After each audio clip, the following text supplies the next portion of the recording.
All right. Welcome back, my friends, to the podcast that never ends, your podcast, Arena of Ideas. I'm the host and creator, Mike Kingston, of course. The platforms you can find this on, Google, iHeart, Spotify, Spreaker, and so on. There's 12 actual places, including YouTube, that you can check out, see what's going on. The ways to get at me, of course, is Michael Kingston, 723 at Yahoo. You can also, my number is published in there also to get a hold of me that way, too. All right, so basically, that's what's happening. And today, I have a special guest I'll be bringing on here very shortly. We're going to get rolling into a wonderful conversation with Rockin Wayne Remembers, and that's going to be a whole wonderful opportunity for another conversation. I get to have not just me in the studio and you hearing the sound of my own voice, you get to hear the wonderful voice of someone else, which you'll probably like better than mine. What am I supposed to do here? All right, so I'm the conduit of content, voice of the people, for the people, by the people. This is an all-information podcast, wielding truth, humor, wit, sarcasm, freedom like a verbal weapon, a man, a message, and a microphone. This is an experiment at the crossroads between content and conversation reinvented. It's a triad of talk, the forum of focus. Here we deal straight fire, no holds barred, off the cuff, shoot from the hip, wake up call. Again, this is all about mattering about you and everything else that you have to say and do. That's what the Arena of Ideas, of course, is always about. So if you're screaming at the radio, the TV, or the sky, or what's in your head over the BS that's out there, this is your place to be.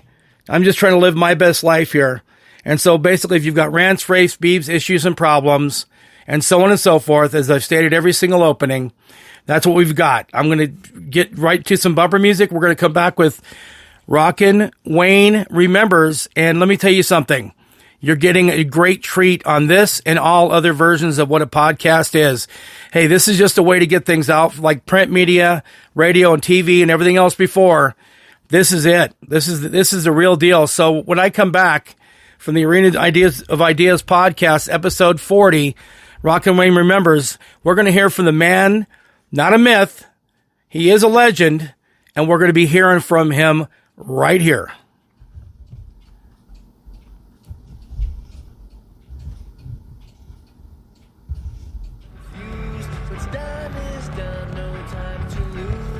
Once again, we'll be right back with this 40th episode of the Arena of Ideas podcast.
Yes. All right. We're back.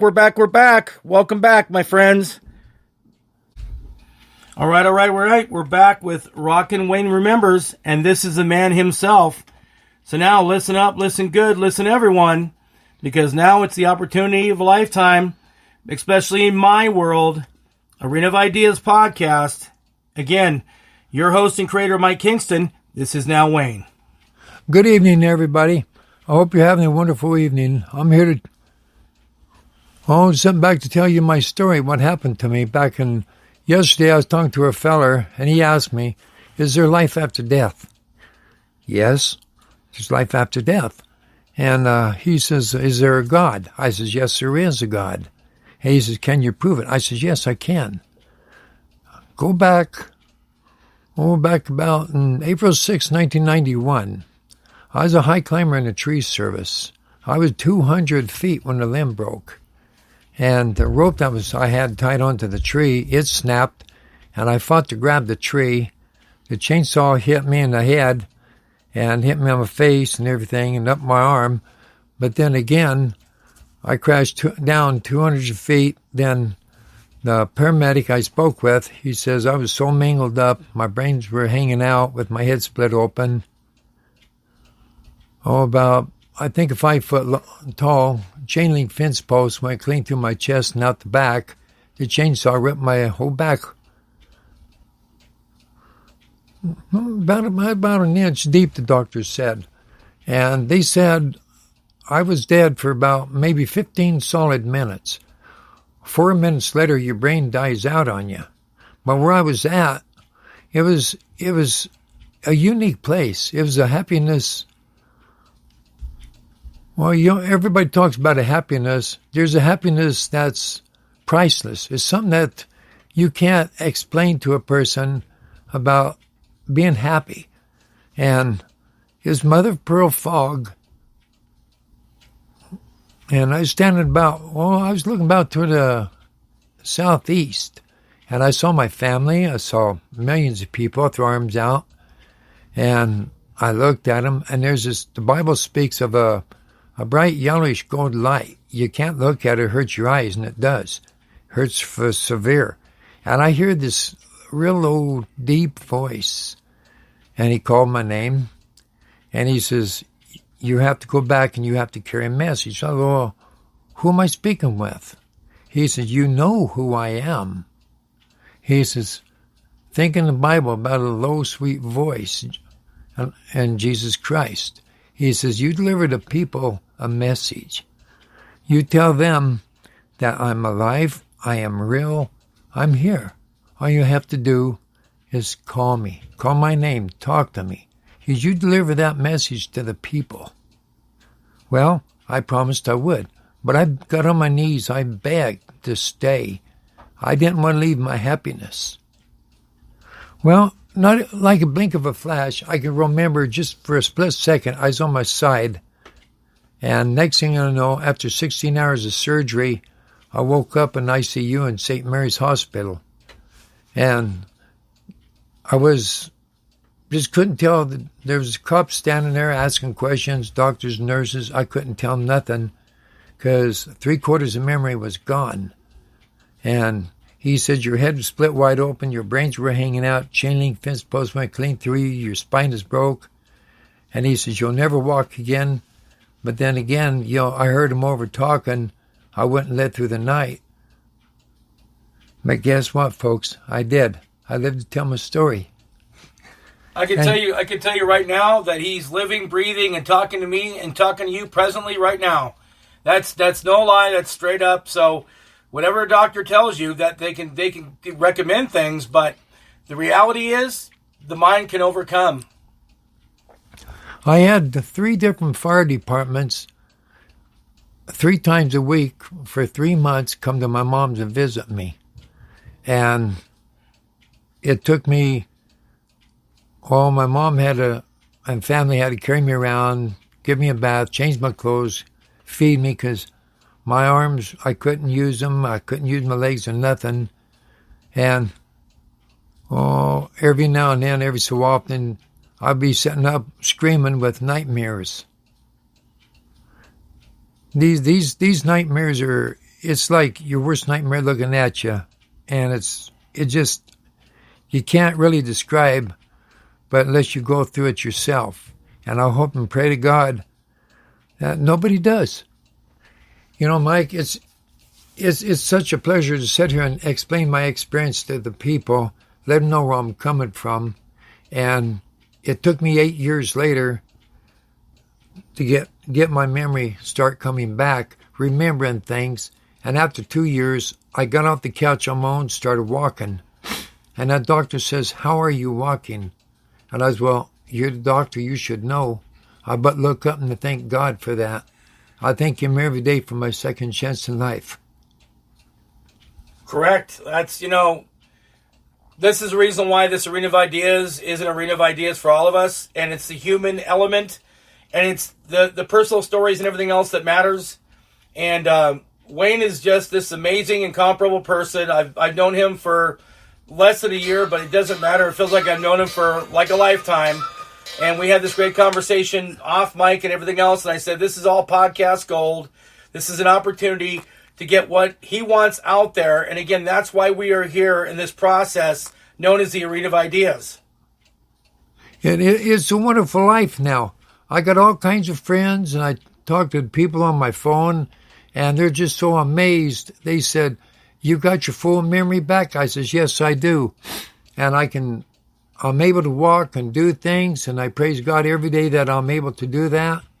And I've encouraged many of people, and I go on TikTok, and I encourage those crippled people on there.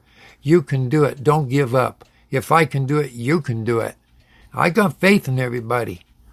And I don't care what color the skin is. That don't mean a thing to me. I see the people, the human being, flesh, blood, the hearts. That's what makes a person and a personality. And I don't give up on people. I can help people any way I can. I try. I do my best. And so that's where I'm at today. And I'm just tickled to death that I'm able to sit here and be able to go on the radio once again and be able to talk to everyone. We'll be getting more into Wayne in the history of what he's done. There's so many amazing, wonderful things he's done. He wanted to give you life experience as to why he's even able to talk to you right now, because he was able to come back from nowhere to obscurity back to where we get the reality and the opportunity to experience and delve into what Wayne really is, which is a great, wonderful, incomparable, amazing person that is here for us on this planet. Thank you, Mike. And I'm friends with anybody out there that's listening. And I just love to talk to people, and I enjoy having friends. And since my wife passed away,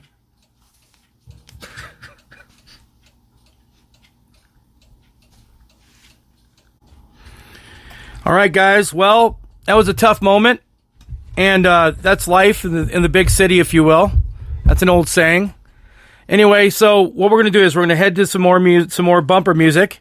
And when we come back on the 40th episode of the Arena of Ideas podcast, Rockin' Wayne Remembers, he'll be coming back and revisiting his time on the radio, rubbing elbows with famous people, and doing some really awesome, amazing stuff. So right now I'm going to bust into some more music for a bumper, and then we'll come right back, and we're back on with Rockin' Wayne Remembers.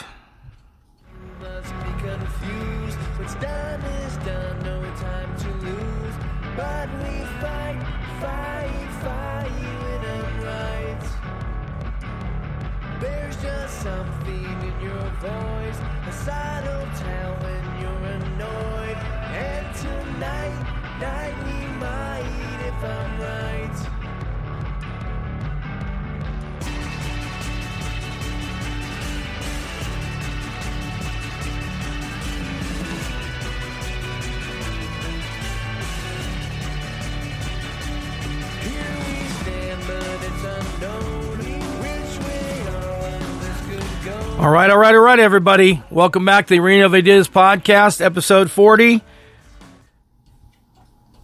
Again, we're back with Rockin' Wayne Remembers, and now in this segment, he's going to go into this rich, amazing history in the world of all things entertainment and music, and you're going to be able to listen to his voice right now. So, without further ado, here he comes back to the microphone, once again in this life, a living legend icon, Citizen Wayne. Howdy, everybody. I'm back.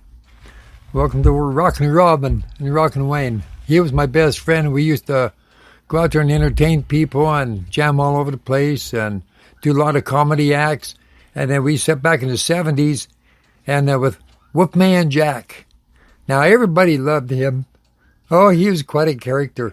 And he'd always be sucking popsicles left and right and a great big freezer out in the hall. And he'd suck it down. He'd make you go get him another one. And if anybody would call, he would take time and he'd put everything aside and he'd take his time and talk to anybody. It didn't matter who you was. He was there for you. And we'd sit there all night long on the radio talking during the music and that. And then we'd take off and we'd go to another jam session. And I get talking to these other stars like Mo Bandy and them. And I get up there and I play the keyboard or the guitars. And it was beautiful. And Woodstock and them. And they was wonderful people to play with. I couldn't ask for anything more than great people. And they was great friends. And we played different songs. We sit around and do gigs, jigs, or go to dances, weddings, and we go out there and entertain people. And it's more than joy to our hearts just to see somebody get out there and dance or to smile, enjoy themselves, have a good time. And then later on, I went down to KCCY radio station with Tim Kiley and them, and I really enjoyed it there. And then they had this soundproof room in there that we can go in there and create our own music or set up a talk show or whatever you want to do in there. And it was just, nobody outside can hear you. Well, basically, this is all over the world. So KCCY is a station here in Pueblo, Colorado. Of course, you guys know I'm based out of Pueblo, Colorado. Giving some context, and then with Wolfman Jack and stuff, this is him actually time on the radio with Wolfman Jack and everything. Just giving you some kind of credence to what's being explained. So he's talking these terms, but giving you some, giving you a little cliff note, if you will.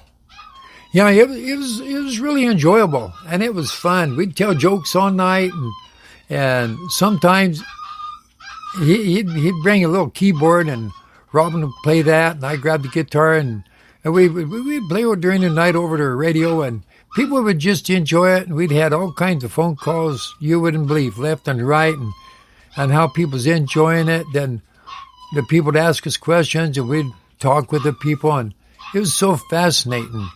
And just to know Wolfman Jack, he was so kind-hearted person that you'd really love to know. And it's enjoyable. Wolfman Jack, basically a legendary DJ, one of kind of the influences, if you will, when I had people from print media, radio, and TV that I wanted as influences for this whole thing. Wolfman Jack is one of those amazing, iconic people that if you go back and maybe, I don't know if you can search him back and hear his voice, but what an amazing, just an amazing voice, an amazing piece of history when it came to radio and what he did.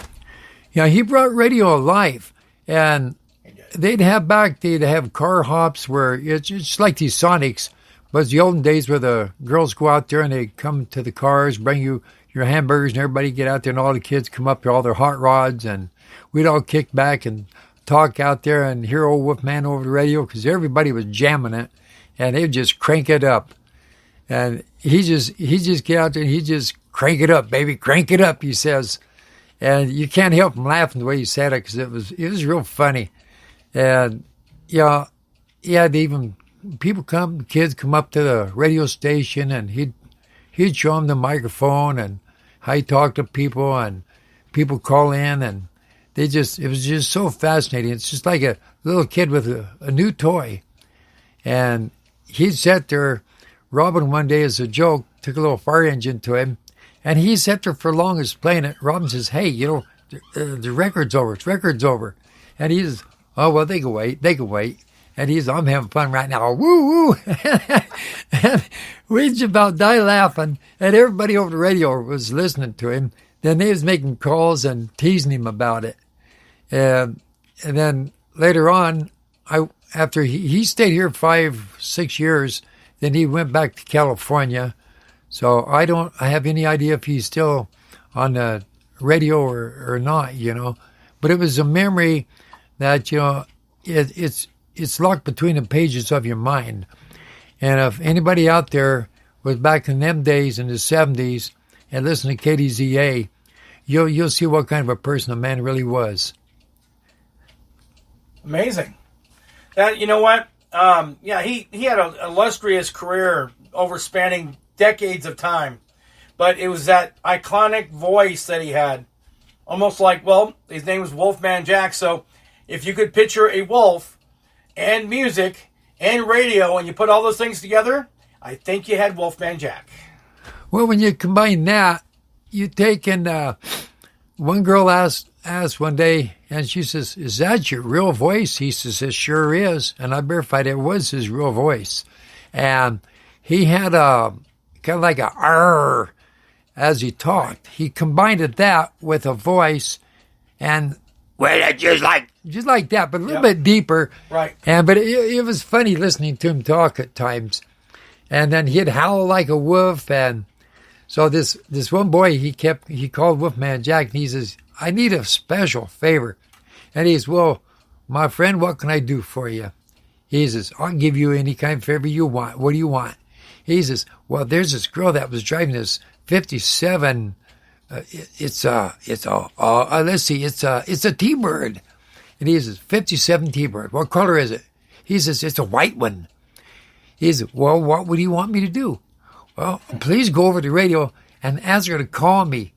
And he gave a phone number, and he says, "I'm in love with this girl. I need her to call me."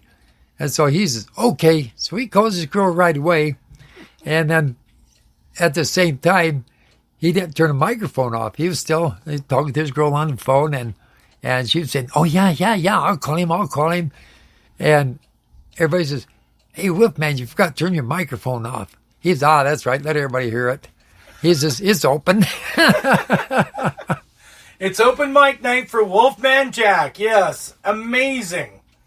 Well, a long time ago, there was no barriers. There was nothing. People just went out and wanted to do the very best they could do on the radio, It was a radio personality. It wasn't just someone on the radio. It wasn't a robot. It wasn't a recording. It was people that were actually live. Have you ever seen like Good Morning Vietnam with Robin Williams as what is it, Adrian Cronauer? Adrian Cronauer is his name. If you've ever seen that movie and seen the way he acts on the radio, that's a long time ago, but that's it. It's the quintessential go out there and you really you're performing on the radio. Mind you, on radio, you don't have any pictures or images. You have to paint your pictures with words and with expressions and all those things. When a long time ago when they said gather around the radio, guess what they did? Gathered around the radio. Yeah, when you talk to somebody, you use yourself. Don't be somebody you're not, because that's where people walks away from you.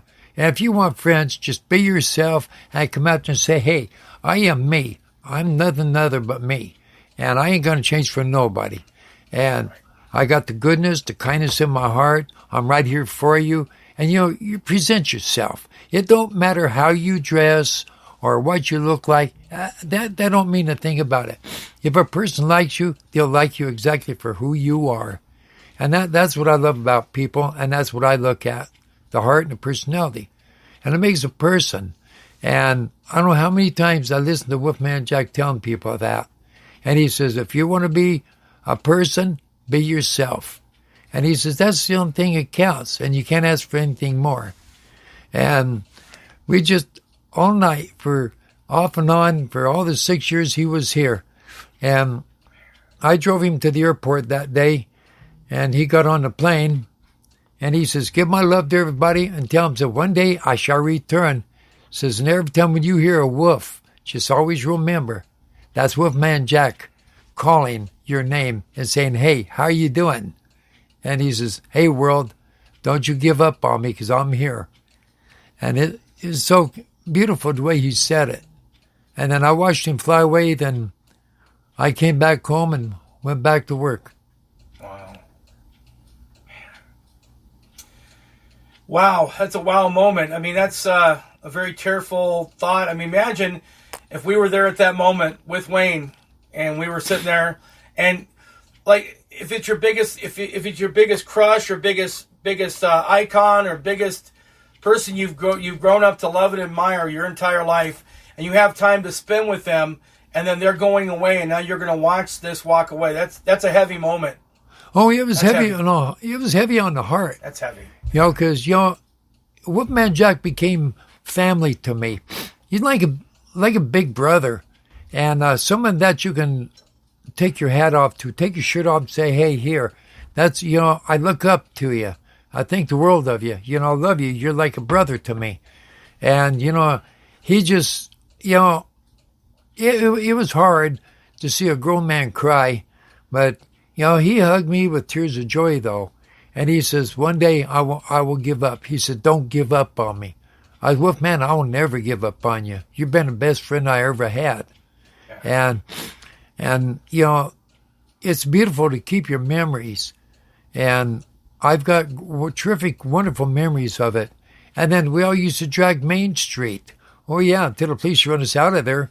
And we'd all park around the courthouse. We'd listen to Wolfman Jack on the phone. And we'd be out there and look at that girl, check him out. Let's go and talk to him. And I told Cowboy, go and talk to her, And he says, oh, she wouldn't like me. Yeah, I know she wouldn't like you, but she loved me. But we'd listen to Wolfman Jack, and we'd take off and go down there, and he said, where you been all day? Where's my popsicle? That's all he thinks of, popsicle. Here in Pueblo, Colorado, the big thing to do was the drag Main, where you go down Main Street, go down Court, go down Main Street, go down Court. That was like the fun thing for all the kids to go do on a Friday or Saturday night. That was one big thing to go do. That and try to outrun the police or who knows what. Anyway, when you're rebel rousers and you're getting in trouble and you're doing all these other things, why not? When you're with your friends, you don't have any kind of ego or nothing else going on. You have a good time dragging Main or cruising Main. It's what they then call. They used to call it dragging Main, but then they call it cruising Main. It's imagine whatever you've gone out and done. If it's hanging out the corner store or the small town general store, whatever. That's what it was.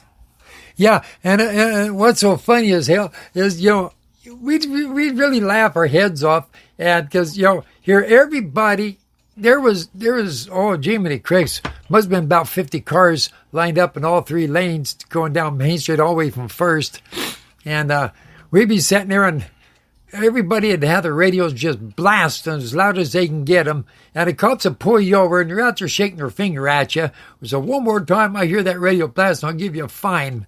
And, you can do it now, but back then you wasn't allowed to have your radio blasting 2 links in front of a car, And we'd just watch that, and we'd pop our clutch, and we'd sit, the cops look at us, and how you doing there? And I'd sit there and drop it down and just pop that clutch and burn that rubber. He come out and he couldn't catch me. Wolfman Jack said, one of these days you're going to get your tail in and put in jail. I go, why? You're out there toying with the cops and you're popping your clutch and you're raising the front end off the ground, you're burning rubber. I said, why not? I had an ex-police cruiser I was driving, 61 Ford. Well, the cool part about all that is that, here's the thing though. You're in America, right? I mean, you land of the home, it's land of the free and of the brave. So you know what?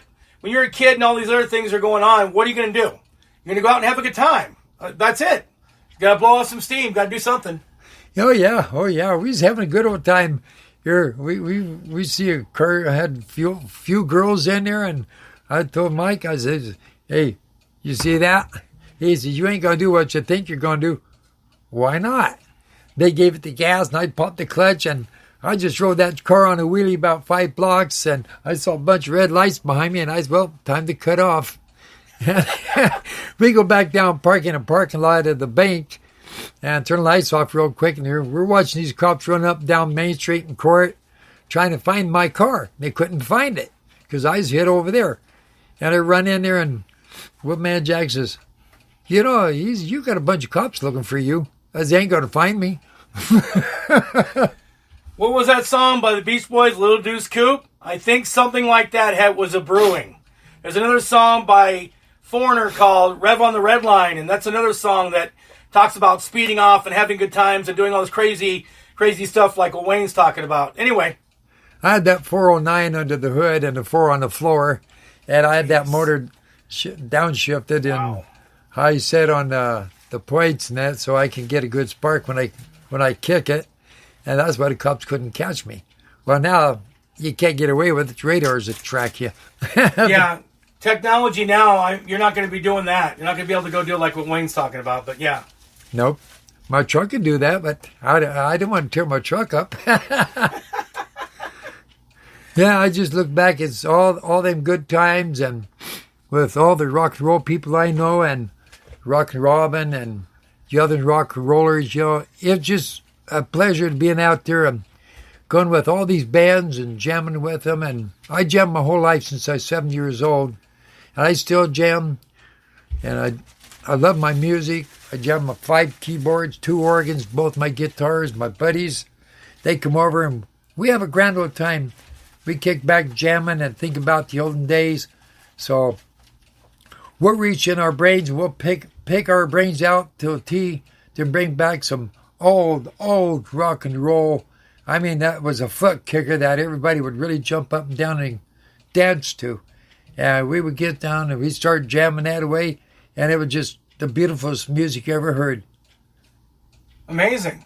So, like, looking around, I could see keyboards and guitars and all kinds of stuff.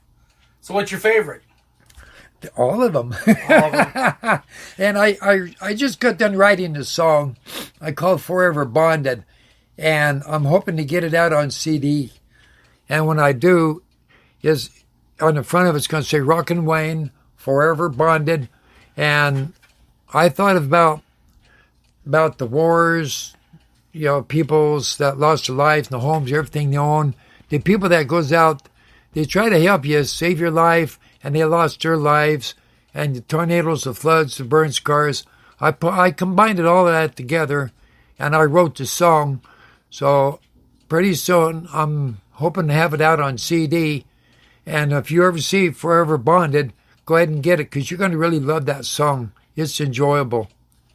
So, Wayne, basically, you're talking about everyone all over the place listening. So, what are some of the ways that they can, like, give the people the information of how they can get at you for the promotion of Forever Bonded? So, with a phone number, is it a website? How can they get to you to be able to get a hold of this wonderful CD that you're going to be putting together? Well, first, what I'd like to do is I'm going to get a patent on my CD. Okay. And I already got one CD there, but I want to get a patent on it. Then after I get the patent, I'm going to have a paper inside written out about the CD and how I come up on it. And I'm going to have my home phone number. You can call me for CDs, or I'm going to set up a website, and you can go through the website, and we see what we can do to cut some CDs, and with an address and a name, I can send it to you. But I'm not sure how long it's going to take me yet, but as soon as I do, I promise you that's what I'm going to do. And then as soon as he does all this information, I already do plugs, props, and shout-outs, where I talk about businesses. I give people I do commercial reads for businesses. I do shout-outs for people and stuff. As soon as he gives me all the information about how to get a hold of him via phone, website, or whatever else is going on, for Wayne, what I'll be doing is a commercial read exactly how you can get a hold of this wonderful, amazing topic and discussion, all in the form of a CD. We're gonna make sure that that's out there for all of you guys, so everyone out there listening on the 12 platforms for the Arena of Ideas podcast, you guys can find a way to get a hold of this CD. So once he gets all the finality behind it, because he really can't mention too much about it because he hasn't patented it yet, but once he does, we're putting a read out there for him to make sure he gets it out there. Well, I mentioned in there, too, that the crippled, the handicapped, and the homeless has been forgotten. And, everybody else is making a big stink over, well, this person or that person. You got to remember these persons. You got to help these person. But when you look at the simple fact and reality, doesn't it count for the crippled, the retarded, the handicapped, and the homeless people? Don't they count for something? When you look at life, they're human beings just as anybody else. They got a big heart, right. And in their way, they can do things, but people won't give them credit. I was born with cerebral palsy. My legs are crippled, my right arm, but I can still do things. Right. I've done things that people didn't think, imagining that I'd be able to do. And if people would only give these people a chance, all these people want is a friend. Reach out to them. Say, hey, I'm your friend. I could be a big brother. I could be a big sister. I'm there. And then, I've had a few people say, Wayne, I see your condition. I give you credit for what you can do. You've outsmarted many people. I says, I'm not trying to outsmart nobody. I'm just in my way of showing a person I'm able to do things, and what I can do, I'm happy with. I can't do things like I used to do before my tree accident, but I can still do things, and it makes my heart sing because I'm able to talk to people. I can make friends, and I just love to talk to people, and I enjoy that. Well, Wayne, it's huge, man. The bottom line is, the reason why it's Arena of Ideas is because it's for everyone. I don't care what walk of life you are, or if you can even walk at all. It doesn't matter. The whole premise of it is that everybody matters. No one should be treated like a doormat or anything else in this process of this life, period. So basically, everybody matters. And that's what I've been. Wayne's a great exemplifying example of what this whole podcast is about. Because it's everything. Look at the things he's gone through and everything else. He's got a great rich history and all these other things. But look what he's gone through, physically gone through and done. And he's still here. He's still smiling. And he's still a part of the process of this life. And he's out here to give a message out to everyone. Which is, look within yourself and find yourself. But appreciate everyone else for who they are. Well, I was talking to a friend of mine one time. I grew up with the man. And anybody would look over at this man, and when he talks, it's like, blah, blah, blah. And people would say, you understand that, man? I says, his words is perfectly clear to me. I says, if you would take your time and listen real close, every syllable and word, you'd understand what this person is talking about, how they're talking to you. And I could understand him real well. And this preacher shook my hand. He says, God gave you a special gift. And he says, I see you're using it well. As I do. These are special people. I love them. I love everybody out there. Because there's everybody out there is beautiful. I don't care what the person looks like. I look at you. I say, you're a beautiful person. I love you for who you are. That's the way I am. I'm respectful. I love people. I'm loyal to people. And if I can help you and I'm able to do it, I'll be happy to help you. It just, when I needed help, nobody was around. But I'm always out there trying to help somebody else because it makes me feel good to help somebody. And if I can talk to somebody, make a new friend, that means the world to me. That's amazing. Like I said, this whole thing about the podcast and everything else, I'm having such a great time here with Wayne right now. This is just beautiful. Just amazing, wonderful moments. I did an episode called Beauty and the Beast Isn't Skin Deep, and it's all about one girl here in Pueblo decided she's tired of people that judge everybody by what they look on the outside. So then she wanted this episode done. So Beauty and the Beast Isn't Skin Deep is all about appreciating people for who they truly are from the inside and truly understanding and having appreciation for everyone else, including yourself. That's true. A person, it doesn't matter who you are. No. Go to a mirror. You look at yourself in the mirror. These people says, oh, man, you're ugly. Don't listen to them. All they want to do is bully you around and hurt you. Don't listen to that. That's just a bunch of malarkey. You look at yourself in the mirror, you say, wow, I'm beautiful. God made a beautiful person. He didn't make junk. He made beautiful person. That's what you people are, beautiful. And when you look at yourself in the mirror, you say, I'm beautiful, and give yourself a hug. That shows yourself appreciation for what God did. He made a beautiful person out there. And, I encourage a lot of people. And if I can make somebody smile and laugh, because I like to create humor. I like to create laughter. I make people laugh. That's most of my life. And it makes me feel good because, hey, I gave this person a memory. They're going to look back one day and they say, hey, I knew this guy. I just met him. And he had me laughing like crazy. And see, there's a memory right there. A terrific memory. It's like back in the days when I look back with Wolfman Jack. That was beautiful memories. Terrific. And I met another man. When I was working in Portland, Oregon, in high climbing in redwood trees, I worked on a radio station there too. And this guy, he was crazy. He called himself a groundhog. But yeah, he was so much like Wolfman Jack in every way, shape, form, or fashion. And he would get you rolling in a blink of an eye. And, that was, it was beautiful to meet people like that. And I'm the same way. I dedicated my life to creating happiness around me. Laughter, giving a person a memory. I want friends. I love people. And it doesn't matter who you are. If I can make you laugh, I feel good because I've done something good that day. Right? Oh, yeah. I'm all about humor and sarcasm. You can ask Wayne that. Wayne will tell you personally. A lot of times I kind of straight-lace everything when it comes to the podcast and everything else, but humor and sarcasm, I wield it like a verbal weapon. I do that a lot. I do a whole lot of fun. Sometimes it's a defense mechanism for whatever you're involved with. Sometimes it's just straight out the fun thing to do. You're a beautiful person, Mike. Thank you. And you're a great friend to know. Beautiful person. And, it feels so good to be able to sit here and talk to the people over the mic. And like I used to do when I was at the radio stations. And it just, I had so many people calling in. I got to talk to so many people. And I walk around town talking to people. And they says, hey, your voice sounds familiar. I says, does? I says, how's that? Says, is it by chance I heard you on the radio last night? I go, Let's see, with Wolfman Jack? Yes. Says, you're as crazy as he is. And we laughed.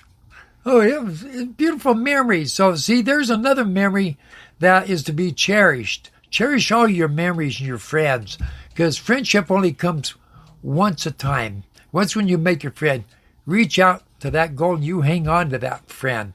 And if you have a little disagreement or something like that, just drop it and forget about it and go on. And and just communicate and no fights, arguments, raise your voices. You'll have the best friendship and relationship in the world. I can guarantee you. Oh, yeah, for sure. You know what? Memories are just opportunities that become lifelike, right? Basically, I mean, to me, I go out and do a couple of extracurricular things. I get to meet people all the time and everything else. And I'm constantly pushing my business card for my podcast and everything else. Along the way, I've met so many amazingly wonderful people. It's given me the opportunity to just go out and do some great things. And an extension of all that, it really is this podcast. So, yeah, I mean, it's been a wonderful ride. And I'm going to keep, like I said, the reason why my podcast will never end, because it's an arena of ideas. Everyone has 1,000,001 things in their head, so it'll never end. There's no way. Yeah, but every time back then, and even till up to now, even though every time when I get around the microphone, I don't want to get away from the darn thing, right. And when I was talking to people on or disc jockeying and being at the radio stations talking to people, at 7 o'clock come around in the morning, they say, okay, Wade, it's time to go home. And I ain't got to go home yet. Why? I says, I'm having too much fun. I'm having a ball sitting here. And I'm talking to the people and then, disc jockeying and everything, playing music for them and getting people calling, hey, could you play so-and-so? I go, yeah. And I still, even to this day, call different radio stations, hey, play Unchained Melody. And if, for all the lovers out there, play Unchained Melody, and that tells your other lover how you really feel about them. And that's the song I'd recommend. And the day I find a woman, be a girlfriend of mine or whatever, I'm going to dedicate that song to her. It's a powerful song. It is. Very powerful. I love that song. That's a great song. By the Righteous Brothers, correct? Yep, Righteous Brothers. And McDowell, Ronnie McDowell. And Ronnie McDowell even sings it so beautiful.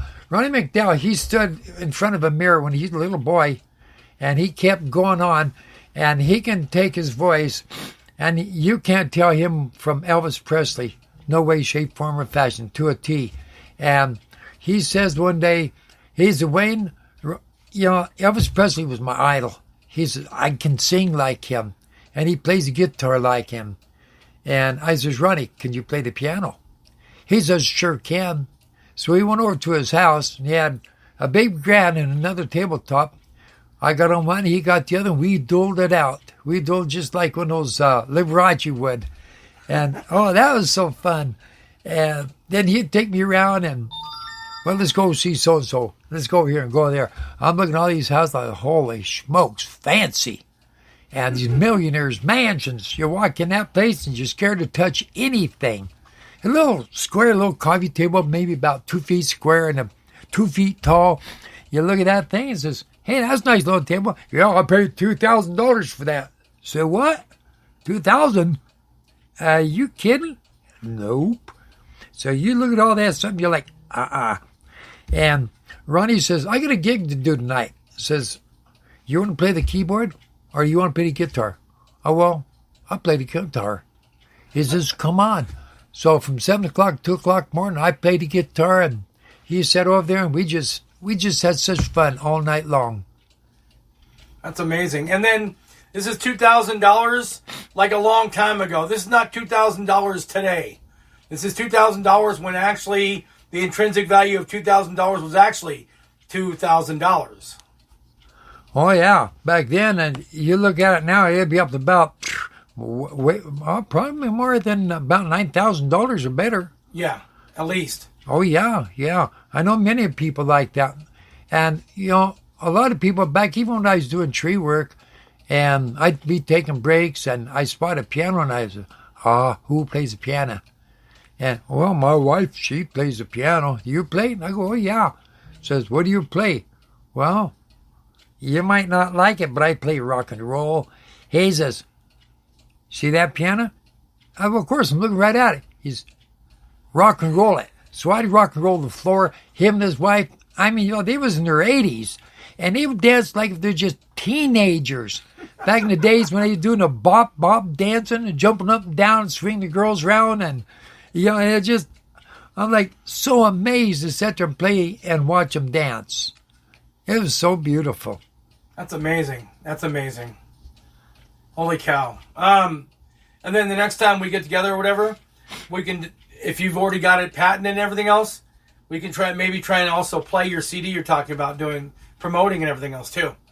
We'll try and work on that process too. Well, I've been talking to this little lady over the phone, and she plays a violin, and she plays it most beautifulest. And she's wants to come bring her CD burner, and me and her is going to sit down. We're going to start writing some songs together. And she told me, she says, I can help you get your patent pen on your CD there. Wow. And so this way, when I can get the patent pen on there, these, what do you call them guys, that cuts your CDs and puts them out? Oh, your producers? Yeah, the producers. She knows a few producers now that they can cut, I don't know how many of them, and set them out on market. And then they get so much for selling them, but I get a commission because I wrote the song in that. Right. And so she says she's going to help me get all set up. And she says she doesn't know how long it's going to take or when, but she's going to do what she can and talk to these people. Yeah. And they're going to see. So one producer called, left a message on the phone for me to bring my music down there. So I went down there by the Riverwalk. I couldn't find him. And I says, well, something's wrong here. I looked at this address and, okay, suit so-and-so. So I walked over there, looked inside. It was all empty in there. I go, what in the world's going on here? He gave me the wrong address. He must have. So the guy's down there somewhere, but I have no idea where this man's at. But I'd be appreciated if someone could ever locate where this producer's at and let me know, because he wanted to hear my song, and he says he can produce it and set them on market, and that's what I want to do. And if I can ever do that, and I'll let Mike know, and he can come on the radio and let everybody know where my CDs are set up at, what music store, and haul down there and get them, because you'll really love the music. I promise you will. Knowing Wayne and knowing everything else, I mean, I can't wait. I just can't wait. Obviously, I can't speak of it. But going back to the family where he's playing the piano and the husband and wife are dancing and everything else, that is just joy, just inner joy within itself. Going back to that so we don't lose sight of what you were talking about, Wayne. That's just That's a moment in time, basically. That's an amazing part of what life is, and you have this amazing gift for so many things, and music's one of them. Well, I went to this one nightclub one time a couple years back. This is when I first met Mo Bandy. And I was in there and I was talking to these people and getting ready. I was going to go sit down and drink me a soda pop so I can watch them come in and play the music. Well, I got over there. I started rock and rolling on that piano. And about 5 minutes later, somebody tapped me on the shoulder and says, "Hey, stop a minute." And I said, "Okay." I turned around and looked and I said, "Well, you look familiar." He says, "I better. My name is Mo Bandy." He says, "You play that piano really good." I go, "Yeah." He says, "Could you play guitar as good as you can the piano?" I goes, "I sure can." He says, "How would you like to jam with me in a band?" I said, "Are you kidding? Are you joking?" "No, you're pulling my leg." I'm serious. I'm dead serious. He says, "Right now it's 6:30, and at 7 o'clock we're going to be up here playing." He says, I said, "Well, yeah, I do know you. I know all of your songs that you played." He said, "Do you know how to play them?" I said, "I sure do." So I got the opportunity to play with him that night to 2 o'clock in the morning. And he shook my hand with a mile-long grin. He says, "I got a piano player." But he said, "Wow, you put him to shame." And then you got on that guitar, and the piano player couldn't even keep up with you. He says, "I ought to call you Hot Rod." Then the same time when he shook my hand, then he let go. I felt some paper in my hand. I was, "What in the world?" Put out $1,700. I said, what was this for? And he says, "Hey, you earned it." He says, you made that guitar come to life. Then when you walked over and played that keyboard, you made it come life. And he says, "You created sounds on that keyboard that," he says, "all in Western music. Nobody's ever heard that before." And he says, "It was well worth it." He says, "Everybody was completely on that dance floor." And he says, "I never seen that in my life." He says, "I seen people dance, but not the whole building dancing." Right. And he's clean the bartender and the barmaids, they was up there dancing. He's a "Son, you got it made." You earned that. And he gave me his picture and he wrote it out to my best friend Wayne.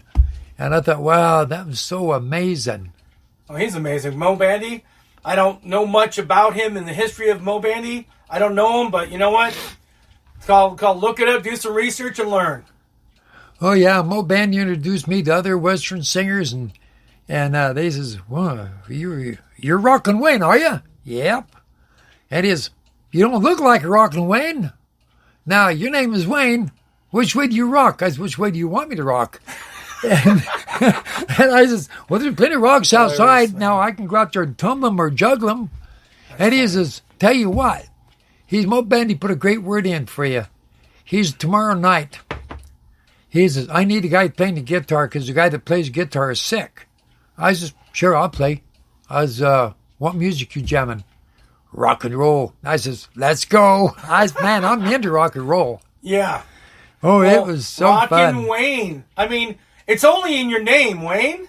Yep. I mean, what else do I need to explain more than that? Oh, it was enjoyable, though. And, all them guys got together, told this group, and told that group, and told that group. And I worked from 6 that morning to, maybe about 4 o'clock that afternoon when I got done the tree job. Then I went home. I looked at my recorder, and it was blowed up with all kinds of phone calls. What? Surely I got people calling me to ask me to do the trees right now. And I checked the recorder, and there was about 40 to 45 calls on there. Need me to come with these all bands. Want me to come jam with them. I'm like, whoa. And then one says, "Well, we're gonna fly up there to Michigan, and we got a big concert to do." And he says, "We watched you. You're good. We need you." Says, "We got these foot switches. We got about 8 foot switches down there that creates all kinds of different sounds." And I said, "No need to tell me no more. I know what to do already." Foot pedals. Oh, yeah. Nice. And while I was playing the guitar, I was punching this one, punching that one. I had different sounds coming out of that crazy thing. And some of the guys looked at me like, "What are you doing?" I say, hey, I'm creating and working on a song. You know, you got to put in and add as you go. And it didn't matter. The crowd loved it. That's amazing. No, this is almost like something out of Rolling Stone, like the movie Almost Famous. It's kind of like something out of Almost Famous with me sitting here and just, as he's spinning yarns and he's talking and all these things he's doing, I'm going along for the ride with you guys because there's no way I could even fathom all the stuff that's going on. I mean, he knows Wolfman Jack. He's doing all these amazing things with instruments. Now he's all these bands are interested in trying to get him to go out with them and jam. This is almost like a momentary lapse of reason known as Rolling Stone magazine. Yeah, back when, well, a few times when I was out there drag racing with these guys, you know, and then I didn't tell them what I had underneath the hood of my car, though, with the floor on the floor. But then again, I'd have, same time we was dragging, I just had this music going through my mind. I was creating some different kind of music to play. And And then, you know, I'd always take these guys and I thought, well, I got a 390.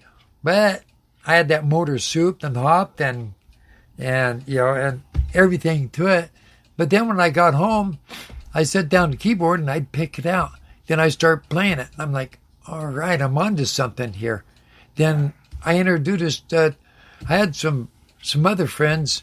We was going to be the Midnighters, but Jim was a really cool guy. He dressed in Western, but he's rock and roll all the way. And he plays the drums. He's got a $5,000 drum set. Wow. To like two sets converted into one.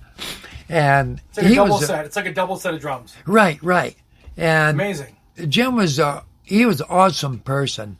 You know, I really looked up to him, and he was like my own brother. And I started doing some stuff on a guitar, and he can come across, he can play them drums to any way, any song that you want to play, any one that you pick out, you know. And you go through it just once, and he says, I got it. And he jumps right with you. Wow. And he's just terrific. But I started doing some like filler ads. He said, what are you doing? Well, adding on to the song, building something in there. Wow. We had a ball.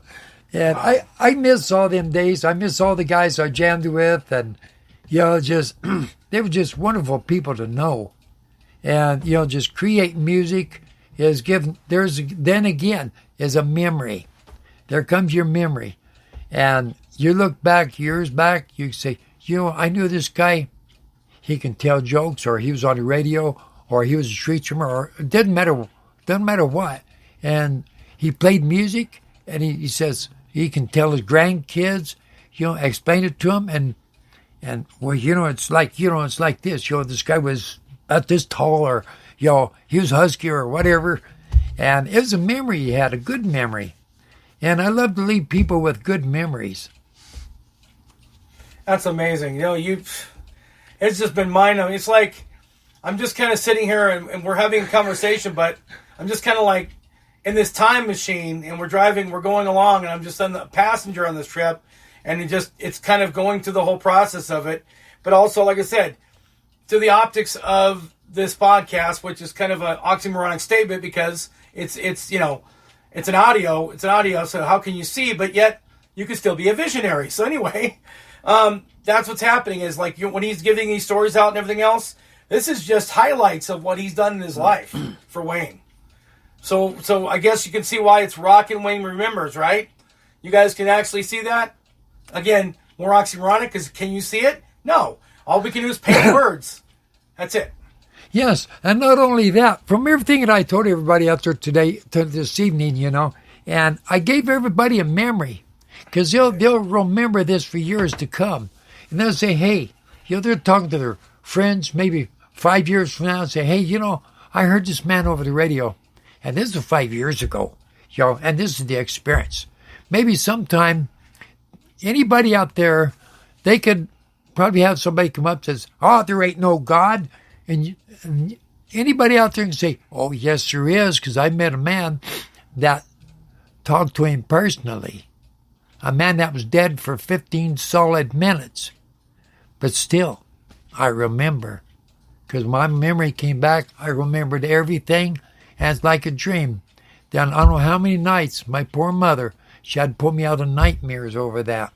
And I still have nightmares. But yeah, I still have good memories.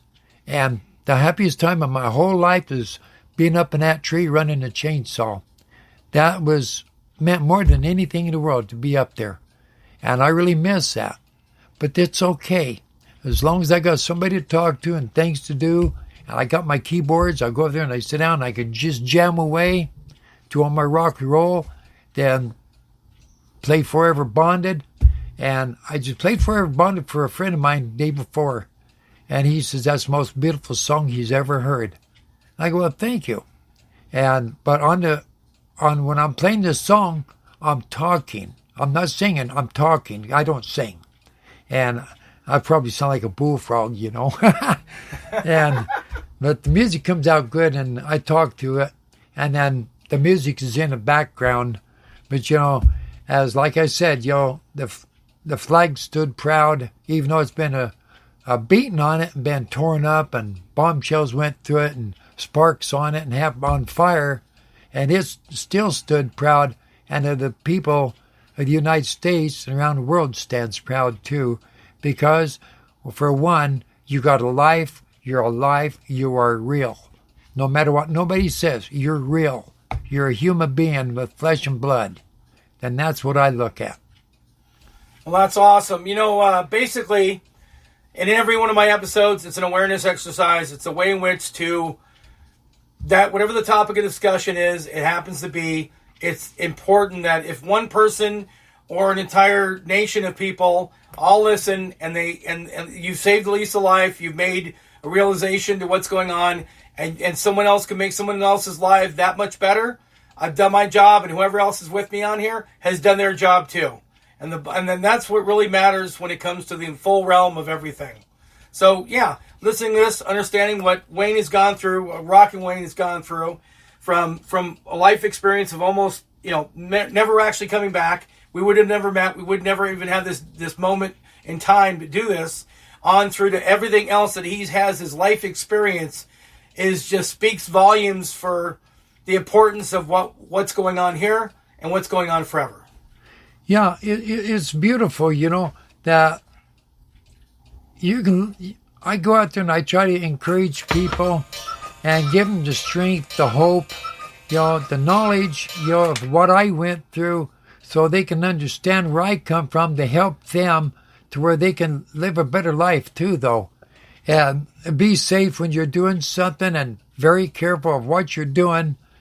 And I'm real careful at it because I got to protect my hands because I need it for one on the keyboards or the guitar, Right. So I can write my music. Your hands, it's all about your hands, right? Yes. And I'm looking forward for this little lady coming down and setting up the CD burner because I got a dozen CDs that's got to have music put on them. And if I can actually do it, we can get that done. I can start copying the other CDs off of this one because and she's I've written out the words on a paper, and for the second song, I'm going to have her play her violin and sing the words, and I'm playing Forever Bonded on the keyboards. I think that's going to come out very beautiful for song number 2. I think it'll be great. You can do alternate versions of it. You can do your regular version. You can do an a cappella version. You can do whatever you want to do, really. Yes, because we'll have my version on the front part. Then the second song will be me and her on there. Then how many CDs?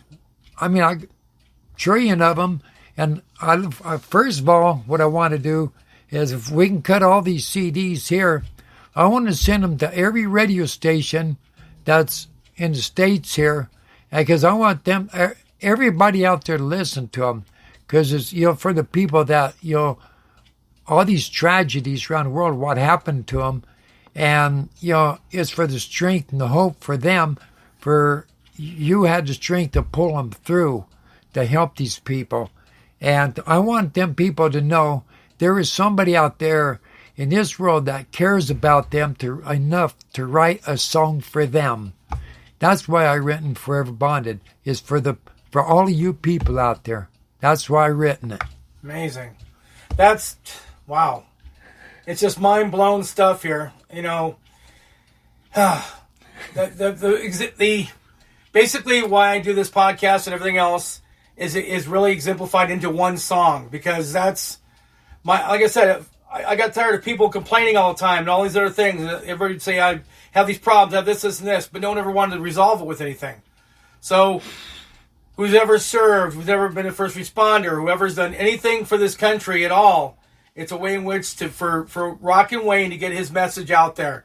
And like I said, as soon as I'm able to talk more and do more of a promotion for him in a commercial read, can't wait.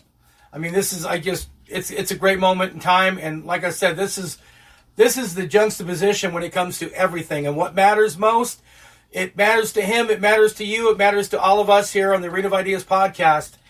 That's it. I mean, it's a heartfelt message via a song, via Wayne's amazing talents and everything he stands for, into the embodiment of this song.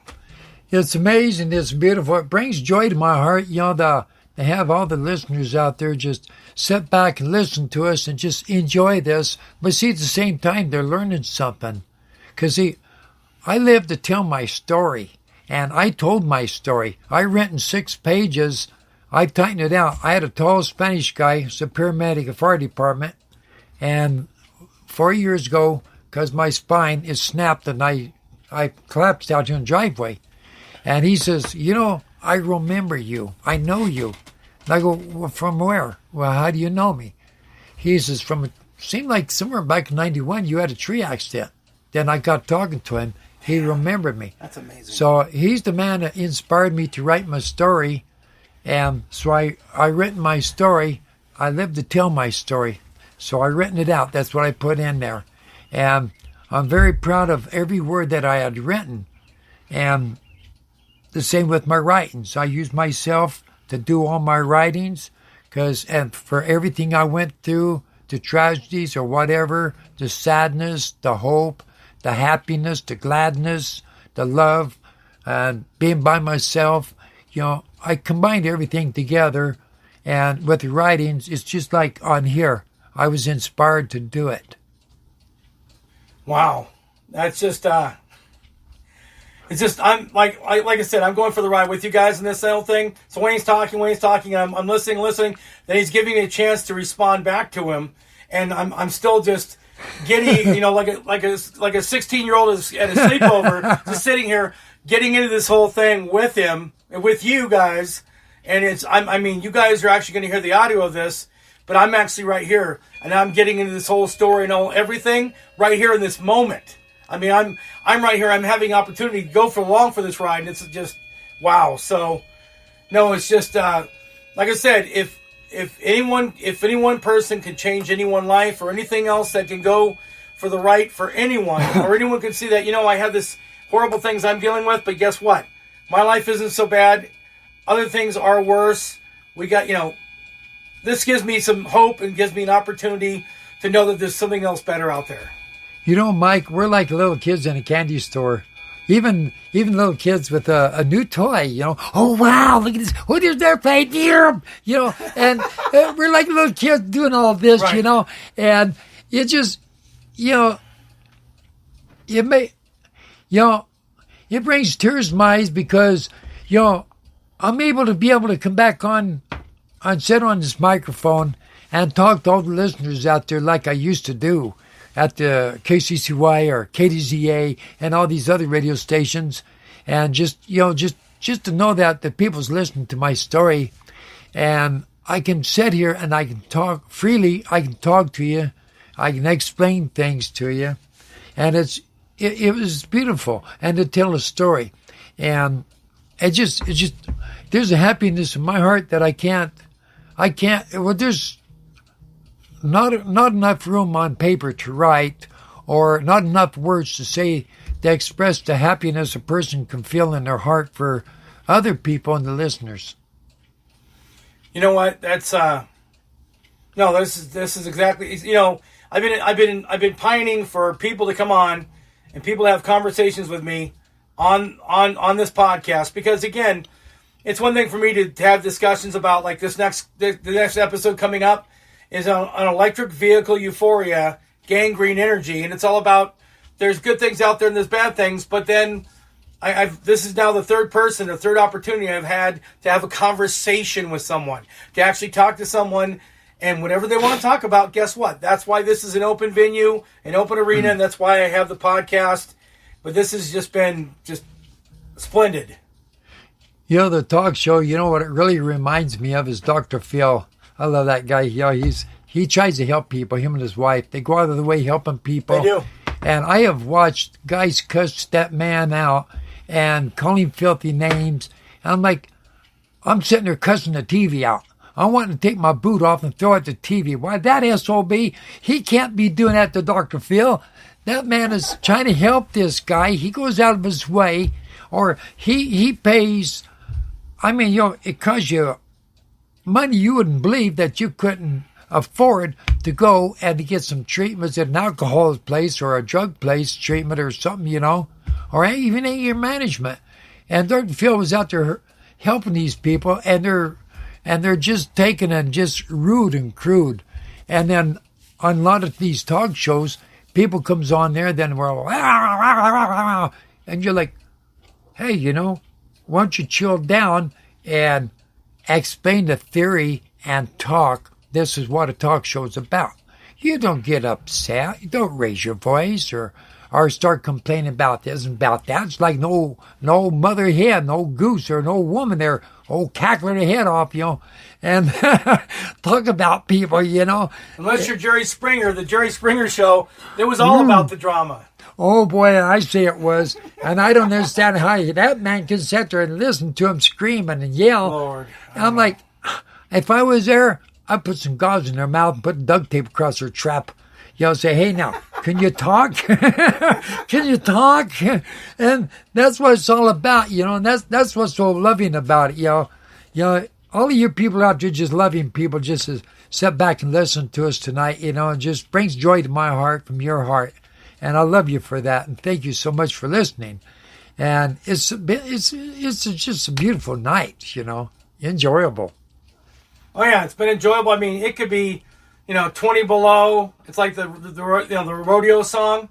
They cuss in the song anyway. It's 40 below. Blah blah blah blah blah. Expletive. Anyway, it could be the worst night. It could be, you know, 6 feet of snow outside, being in December. Anyway.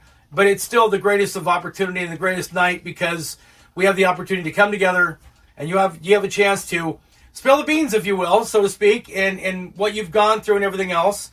And I have another opportunity for people to come out and talk on this podcast. I'm telling you, it's been a great and lovely night.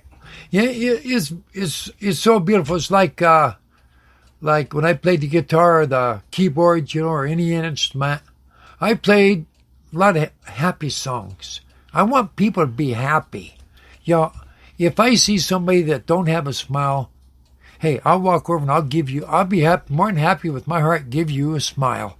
Give you my smile. Because I want to see you smile. I want to see you be happy. You know, and you can sit there and whistle and click your toes and jump up and down or click your feet or whatever you want to do, but be happy, you know, and show other people that things don't bother you. You turn your head, you ignore them, hold your head up, and you walk forward. And that's a lot of the music that I have played is, you know, for creating something that was happy. And not only, then again, there's memories again. And you look back, you know, hey, I knew this guy, he reminded me of old Bojangles, you know, he danced for you. Well, when I used to dance, I danced for people with joy and happiness. And I played my music with happiness and joy. And, you know, to be able to talk to somebody, it brings joy to my heart and made me happy tonight. I can't ask for anything more. Well, Mr. Bojangles, of course, Nitty Gritty Dirt Band, great song. And actually, I think Sammy Davis Jr. also provided that song. Maybe the Nitty Gritty Dirt Band might have done the part two to that song, basically. But anyway, great song. If you guys get a chance, listen to Nitty Gritty Dirt Band's version of Mr. Bojangles. Great song. Happy, all about living the eclectic life of just having fun and letting the rest of the world smile. That's Sammy Davis Jr. He was nuts, crazier than hell. You know, I really liked him. Yeah, everybody loved the guy. And he'd go up to these parties, you know, and here's a couple of guys here. They're trying to talk serious, and they got and Sammy Davis Jr. would be standing back there cracking some cracks for jokes at him. Hey, no, wait a minute now. This is serious now. I'm talking serious. Don't laugh at me. And he's, okay, now what was it you were saying? He said it again, he'd crack a joke. And so Sammy, he'd walk over to the piano and he'd sit there and start playing music. And he'd crack jokes at the same time playing music at this guy. And this guy, he looked at him, the other guy told him, shut up, you won't win. And it was funny. And you go to shake Sammy Davis' hand. He'd grab your hand, he'd twist it, then he'd shake up and down with your hand flat. And say, what are you doing? He says, that's what you call a flat head shake. Say, what? A flat head what? Flat head shake. You turn your hand upside down, and where you're straight outward, and the other guy puts his hand on top of you, then you go up and down, then you rub your hand round and round on each other's palm. And I says, I've never seen anything like that before. He says, well, where do you come from? I said, well, I came from Colorado, Pueblo, Colorado. He says, you're one of them Colorado dummies, huh? So the fun part with him was to sit down and duel the piano with him. And we got up there, and you want to talk about funnier than ever, is Rocky Robin got on one end, Sammy Davis Jr. got in the middle, and I got on the high part. And we all three went crazy on that piano. And everybody in that whole place just shut up. You can hear a pin drop, so quiet. And they just listened to us. And we was cracking jokes at the same time and having like a little talk session going on. And when we was done, people went over there and they started throwing all kinds of money on top of that baby grand piano. And what's that for? They put it in your pockets. So we split it up between us. And we come out ahead. Well, the amazing part, Wayne, is that you knew Sammy Davis Jr. I had no idea. Yeah. Man. God. You guys, and by the way, the young people out there listening, go in and take some, as you're listening to this whole thing, and he's giving you all these names like Wolfman Jack and Sammy Davis Jr. and all these names he's talking about, right? All of them. You need to start writing those down and start looking up the people. Because here's the thing in life, about referencing anything. When you don't know what's going on, you don't know what it is, do your own research, look the person up, and truly understand who that person is. Because he could say words, we could say gibberish, but unless you're actually listening, which of course is listening over hearing, and you're doing your own research, guess what? You're going to figure out exactly what's going on. Yeah. Well, it's interesting meeting all these people, and all the people that I had met, they played guitars, they sang, they played the pianos or keyboards or organs, every one of them. And I was wanting to meet Jerry Lewis, but I just missed him that night when I walked in. So I met these other couple of stars, and I got talking to them, and I told them, I said, I bet you don't play an instrument. You can't play the guitar. And the guy said, what do you mean? You ain't got no callus on your finger. He know, but I'm learning.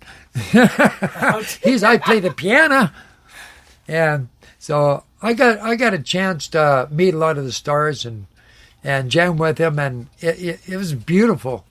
I just had that happiness that I can't explain, or express myself. So a lot of times I want to express myself. I can't. I have to write on paper or type it out, because that's the only way that I can really express myself. And I do a lot of writings. They're like poems, but they're writings. Yeah. And the only way I can do these writings is put myself in there. What I'm doing on them, I'm telling my life story. I tell my whole life story through all of my writings. Yeah, it's important. I have one I named for Remember Me. And I'm like, I looked at it, I started thinking about that as I was starting to write it out. And I put Remember Me on top. Remember me for who I am. I am none other than me. I'm loving, I'm caring about someone or one all the time. That's who I am. And so I just went on down with it. And I don't know how many people want me to write them a copy of that. And I said, well, I told everything in there from when I just little kid growing up to now. Yeah. And that's my life story on that one paper. And I want to get it somehow put in a book or something, or get it out so everybody can see it too. You know, I have an idea for you, Wayne. Again, I'm an idea guy. All my ideas and my titles for all my episodes and stuff are all poppy, like relationships. Why is Cupid stupid? So on and so forth. I can come up with these all day. Well, how about when you come up with your Forever Bonded CD, you can take a inner liner note and you can maybe put that "Remember Me" inside there, kind of make even more personalizing it more than even what you're doing with everything else. That's awesome. Well, you know, this little gal I was talking to who played the violin, she brought up a really interesting theory one night. And I was we're typing back and forth, we're texting. And she said, Wayne, I want to tell you something. And she says, I want you said you're going to start working on a new song. I go, yeah. She says, why don't you take and write another song that'll match Remember Me? And she says, A-side, B-side. Right. And it had to go viral. I mean, she says, once when I can do that and get it accomplished exactly the way I want. Yeah. And she says, you talk through the tapes. You don't sing, but you talk it out. And I says, yes, I will. And she says, once when you do that and the music in the background like you did Forever Bonded, she says, you'll sell millions. You'll become a billionaire. I go, what's that? What's money? Right? I says, I know what money is. She said, what? I says, it's a piece of paper that they took some green paint and they painted on both sides. They painted this picture of a dead president on the front with his name and the date on the front. And they call that money. That's funny. What was it? The dead presidents, all the dead presidents or whatever, about stealing money, taking money out. I went and got a whole bunch of dead presidents or something. Yeah. Yeah. Yeah, they shot them all. Right. So then they said, well, we blowed him away. We got rid of him. So let's take his picture. Take your fingers and push his mouth up. Make a little smile there. And if you have to take some toothpicks, open his eyeballs where he's looking at you, take his picture and put it on this bill, then we'll call it 5, 10, 20. That's funny. That's yeah. good stuff, man. Oh, yeah, it's awesome. Yeah, I have a cassette tape where I don't have no talking on there, but I got my music Forever Bonded on there, and after I recorded it and I played it back, it came out beautiful. Beautiful music there. And I had a few people listen to it, and he says, man, you ought to put that over the radio. Let the people listen to that one. And I take that under consideration. But like I was saying about the idea for the Remember Me, for your writing, if you will. Yes. I mean, you don't have to put it in there, but I think that would be a way in which to get it out there, but you can also get it in maybe a more brilliant form, maybe more of a picturesque type of form, maybe. But I would think that just as a marketing strategy and idea, you're already tying in this whole Forever Bonded and everything else. It just has that feel to it. It has somewhat of a kind of a texturized feel to it when you're talking like that. It's a terrific idea. That's what I'm going to do. Sounds amazing. It does. I can make a dozen copies of that Remember Me and put it in with the CDs. Right. And, and so therefore they'll see that's my writing. And when they look at that paper from the start to finish, because when I get on the bottom, right. I always put the same thing, Remember Me. Right. And then I put my name on there, Pueblo, Colorado. And this way, a person will read that. That's telling you my life story. Right. And the kind heart I am, how generous I am. I'm always helpful. I'm loving, helping people, doing everything that I possibly can to help somebody. Yep. And making friends, talking to somebody, anybody out there, and I don't care who you are, I'll talk with you, because that's what it's all about. Well, Wayne puts up and talks with me, so if he could just deal with putting up with losing minutes off his life and talking to me, I'm pretty sure you're open game. Wow, it's amazing you put up with me. Being a rock Wayne, just when I ain't got rocking in my chair yet, Right. I'm afraid if I start rocking in it, it's going to come out from under me. He's rocking Wayne, and this is Rockin' Wayne Remembers, but he's not in a rocking chair. No pun intended. Well, no, but I can make one real easy. I build homes. I'm a carpenter. Wow. I built rocking chairs. Right. I built one time where it like a swing. Man, I got going to town on that puppy, and that sucker went forward, and I went flying over the fence. Really? My neighbor says, "Hey, you flew over that fence like a blue streak." He said, "How'd you do that?" I had my rocking chair done that. He what rocking chair? I went over there in the yard, and he looked like that huge, great big thing sitting there, that rocking. Yeah. Yep, that one. That looked like more like a boomerang. We used to make boomerangs as kids, timed out of these old inner tubes for car truck tires, We'd tie them across this tree and that tree, and I stretched back because we was up by a hill, and zing, I went flying over this hill, and then I looked down and I was, a long drop, alkabong. I went down and I slammed in that tree, and I cut a few branches because I know how to do it. Fly around that tree like a monkey. And so I cut all that, then I climbed down, and my partner says, "How'd you do that?" I said, "You want to try it?" He says, "You think I'm crazy?" "Yeah, you're crazy." He's not crazy as you are. He says, "You done things that was unbelievable."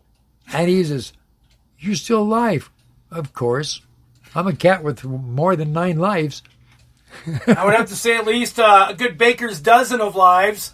That'd be 13 for the younger generation that doesn't know what a baker's dozen is. It's 13, kids. It's 13. 13 is my lucky number. If I had a wife, I'd be the happiest man in the world. Even if I had a girlfriend.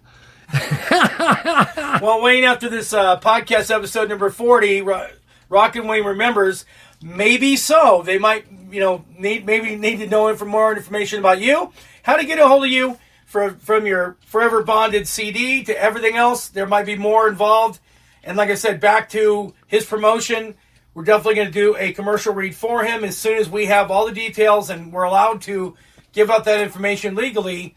It'll be out there for everyone to peruse. In fact, Wayne is out there too. I'm just saying, if you're your 12 platforms listening all over the world, someone named Wayne in Pueblo, Colorado, Rockin' Wayne is here. Yep.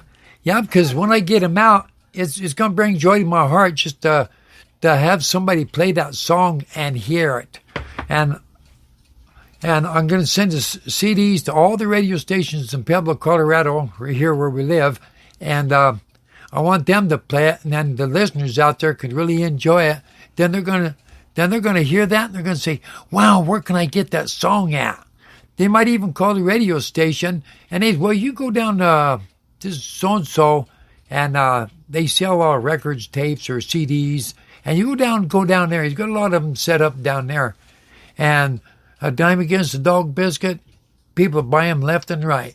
And I just want everybody to really enjoy it. And when they hear this song, I want them to enjoy it. Well, I haven't even heard it yet either. So the bottom line is I cannot wait to get a chance to get a copy of it and listen to it too, for sure.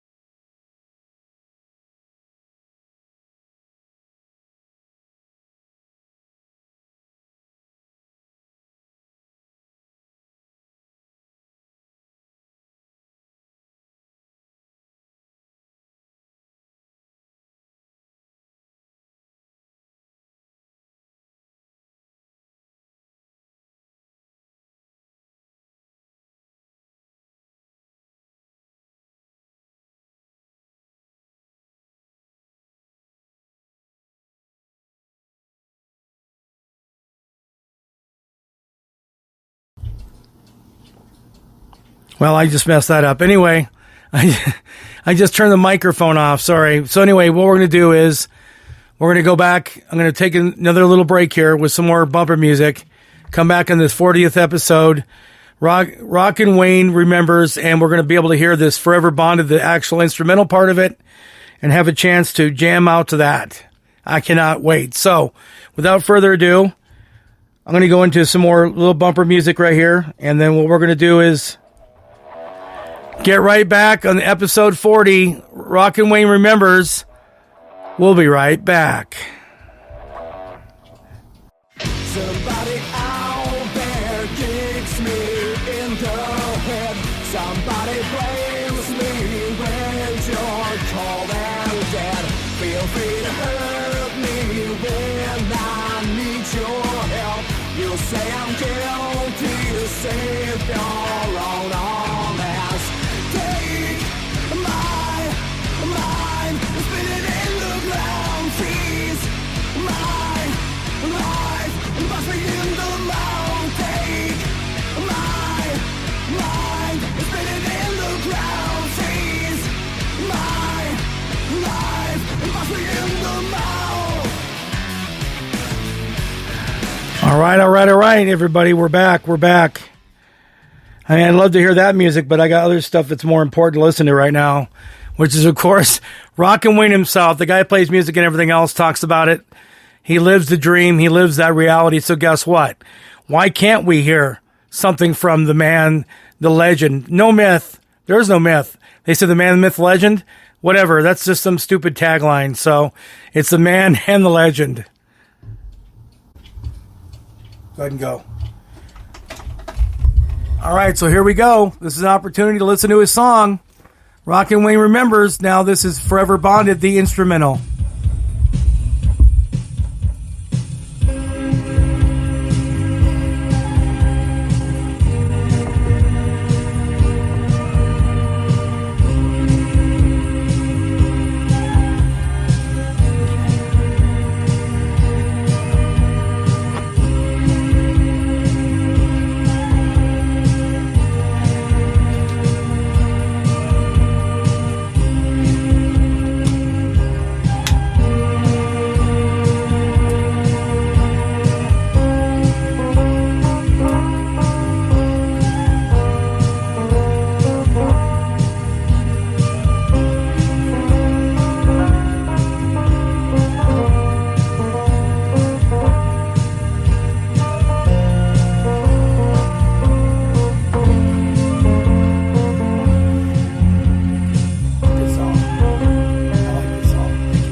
All right, we're back. What do you think?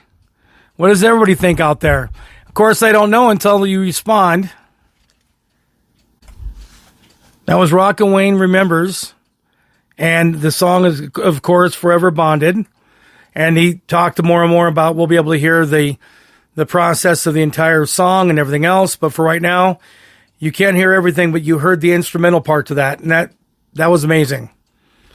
Because anyway, anyone can listen to a song, but for you to be able to compose the song and to be able to write the words for everything, that's the going in and finding out where the sausage is actually made and everything else. It's amazing. So what do you think, guys? I think it's amazing. I can't wait to hear the whole thing now. I mean, that was like the appetizer. We're waiting for dinner to show up. So I'm just talking about that was amazing. So what do you think? So you guys can get back to me. Phone number is already on there. Michael Kingston, 723 at Yahoo. You've got my phone number and everything else there.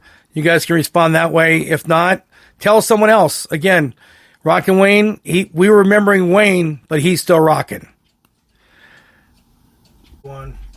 Thank y'all for listening to my song out there. It took me 2 years to write that song.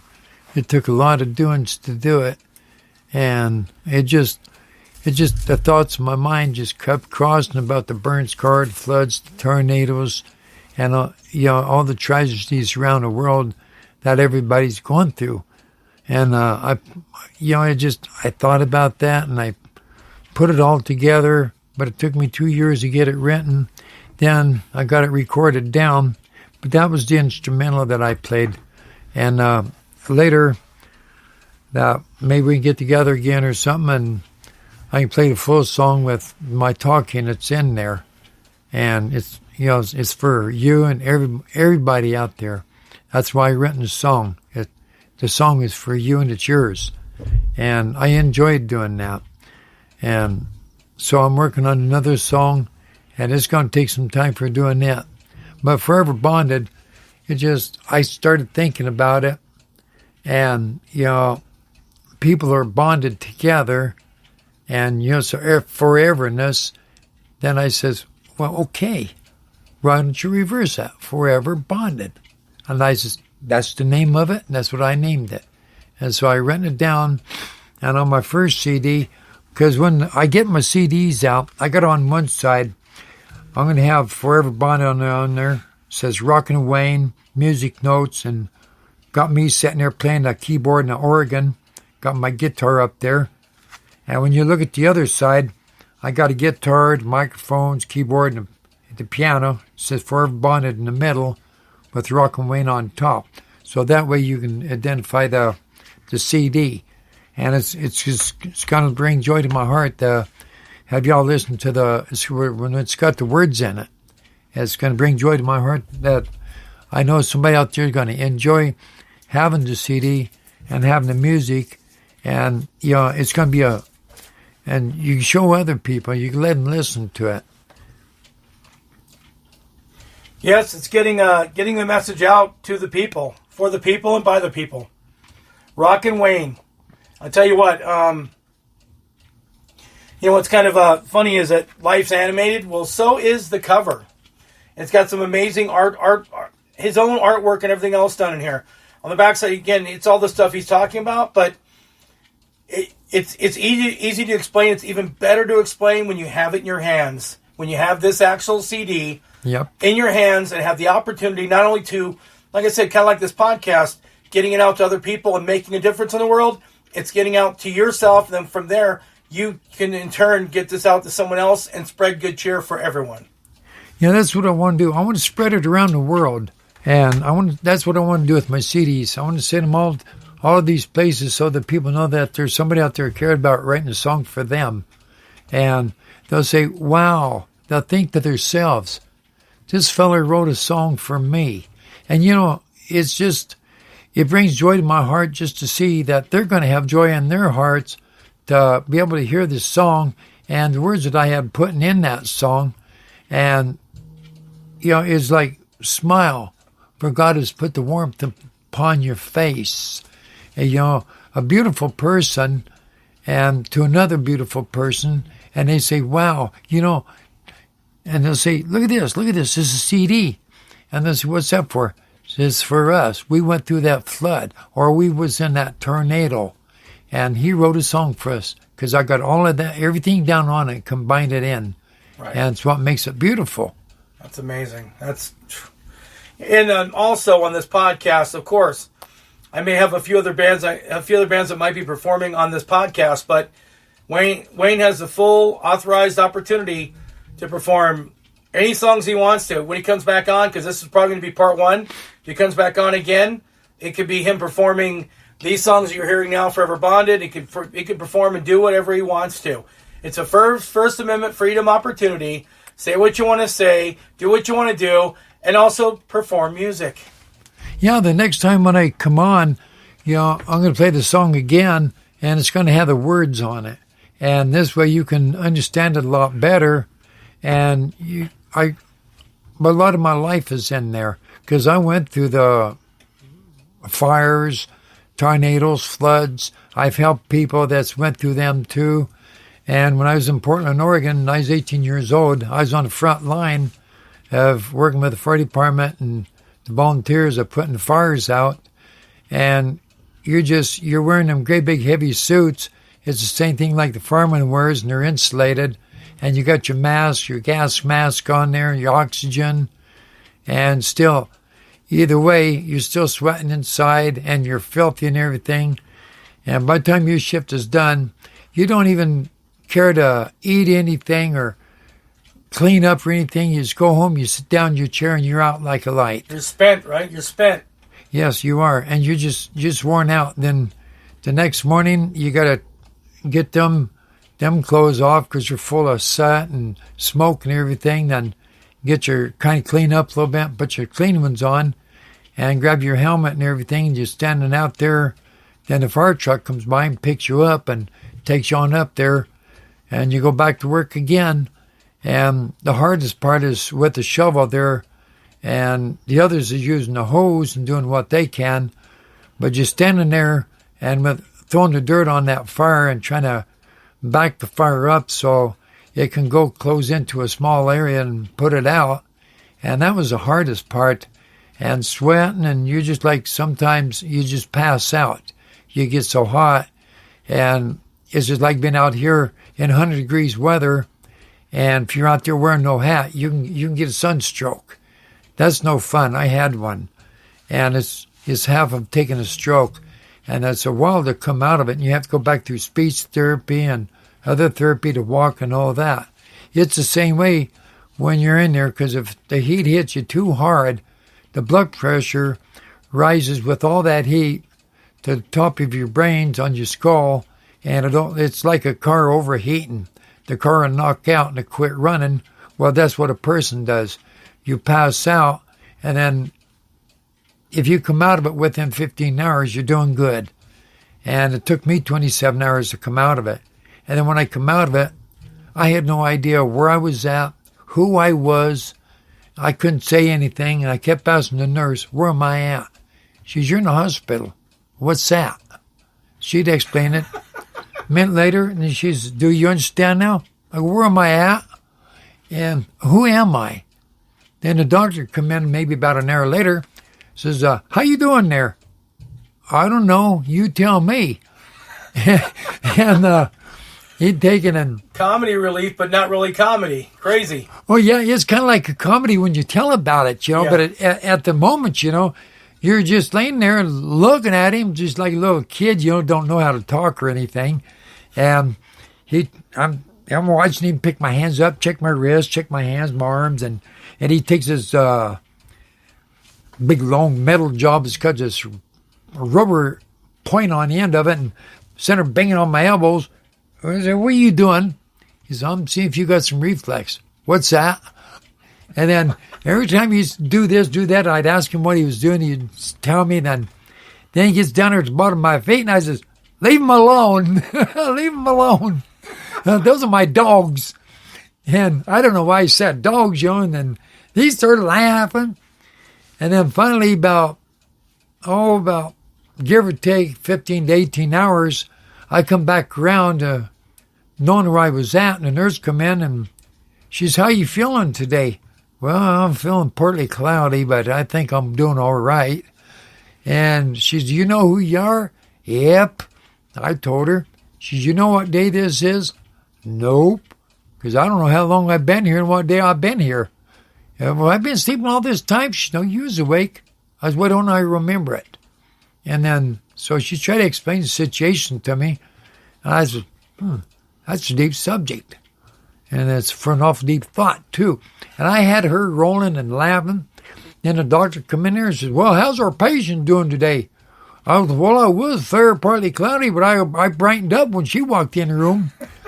And he looked at me and he says, oh, you like her? Yeah, I'm going to take her home and marry her. And that doctor, he started laughing. He says, well, son, I'm afraid you can't do that. And I go, why? He says, well, that's my daughter, and she's married to my son-in-law. You got a son-in-law? Yeah, that's her husband. I told her, I says, you married that bonehead? She said, yep. Oh, yeah, it was hilarious up there. I had them all rolling, and I come out of there, and then they took me down to therapy about 3 times a week. Then I rolled a wheelchair into the dining room with everybody else, the other patients. What's that? Let me go check this out. I went over to the piano and started playing that thing and rock and rolling. And the doctor said, well, I didn't know you knew how to play. Well, you didn't know my fingers could move either, did you? Oh, yeah, it's fun. You could have jumped in with, you can't tune a piano, but you can tune a fish. Oh, that's for sure. I don't know how I done it fishing one time. Speaking of fishing, I went down here to Runyon and I was doing some fishing, and man, that thing was really bending my pole. And half my pole went flying out there in the water, and I said, oh, no, you don't. And I kept reeling like crazy. And I caught this great big old fish about, it's not quite 2 feet long, big old rainbow trout, and I had him by the tail. And my buddy says, how did you get him by the tail? I says, I don't know. He's probably flapping his tail around there, and the hook caught hold of him, and he pulled on it, and I pulled him. He pulled half my pole, but I got it back. That's funny. That's some funny stuff right there, man. Oh, yeah. I did a lot of crazy things. I took and got my scooter, and I said, well, there's one thing I'm missing on it. And the guy said, what's that? I'm missing a radio. He says, a radio? He says, don't you have a radio in the house? I said, yep. I'll bring it out, and I'll wire it up. He looked at me, he says, okay. So what I did, I got that Price scooter. It's a 3-wheel job. The bottom looks like a skateboard, you know. And so I put on a basket 2 lights like what tractors has for headlights. That thing's bright and it's shining down there. So I put them on there. And I found these little it goes on the old top of your truck, you know, because you're for your park lights. Okay. So I use them on the front there to make turn signals. Then I put tails, brakes, and turns on the back. Car horns on it and the car radio. And I wired it all up. And the guy said, well, how do you know about wiring that? Well, I know about paint and body out of a vehicle. I know from old, used, and brand spanking new vehicles I work on. And I know all the wiring because I work on wiring. And, motors, transmissions, rear ends. I'm a mechanic, certified mechanic. And I just, it's real simple to wire all this up. Real easy to me. It's the same as a car. Right. And it's amazing. Oh, it's a trip. And people look at that and they say, what the heck? And this trailer I built me a trailer where the backboard lays down, you know? Yeah. And it was up like this. So I left my mom's on 9th Street, come across State Street down Ogden, and here's these 2 detectives in the car behind me. And all of a sudden I hear this, rear. I go, what's the world? He pulls up beside me and says, hold it. And I go, what? He says, you know how strange this looks? Like, what are you talking about? He says, we're back there and you're going down this way. And the only thing we see is just one square board and 2 tires there and a head sticking up. And we're trying to figure out, what in the world is that? And he says, a scooter pulling a great big trailer. I said, yeah, this thing's got power. And he says, that's crazy. So I hit my car horns. He says, hey, you want to trade? I was, why? He says, our horns ain't that loud. I was, well, tough. These come off my 58 Ford pickup. And you ain't going to touch them. That's funny. That's amazing. That's some real ingenuity there. Some creativity and ingenuity. Completely. Oh, yeah. Oh, yeah. And I talked to this one guy, and I'm looking for a transmission for the 89 GMC 1500, the truck I've got. And this guy told me, he says, well, I'll tell you what. If you come over, he says, after my daughter has a wedding, and you play the piano for 1 hour, I'll give you a transmission for that truck. And then I waited, so Saturday night come around, he's supposed to pick me up. Well, here I'm waiting till 4 in the afternoon. Well, look at my watch again, 5 o'clock, 5:30, 6 o'clock, and I was, well, what happened to this guy? He's supposed to pick him up before.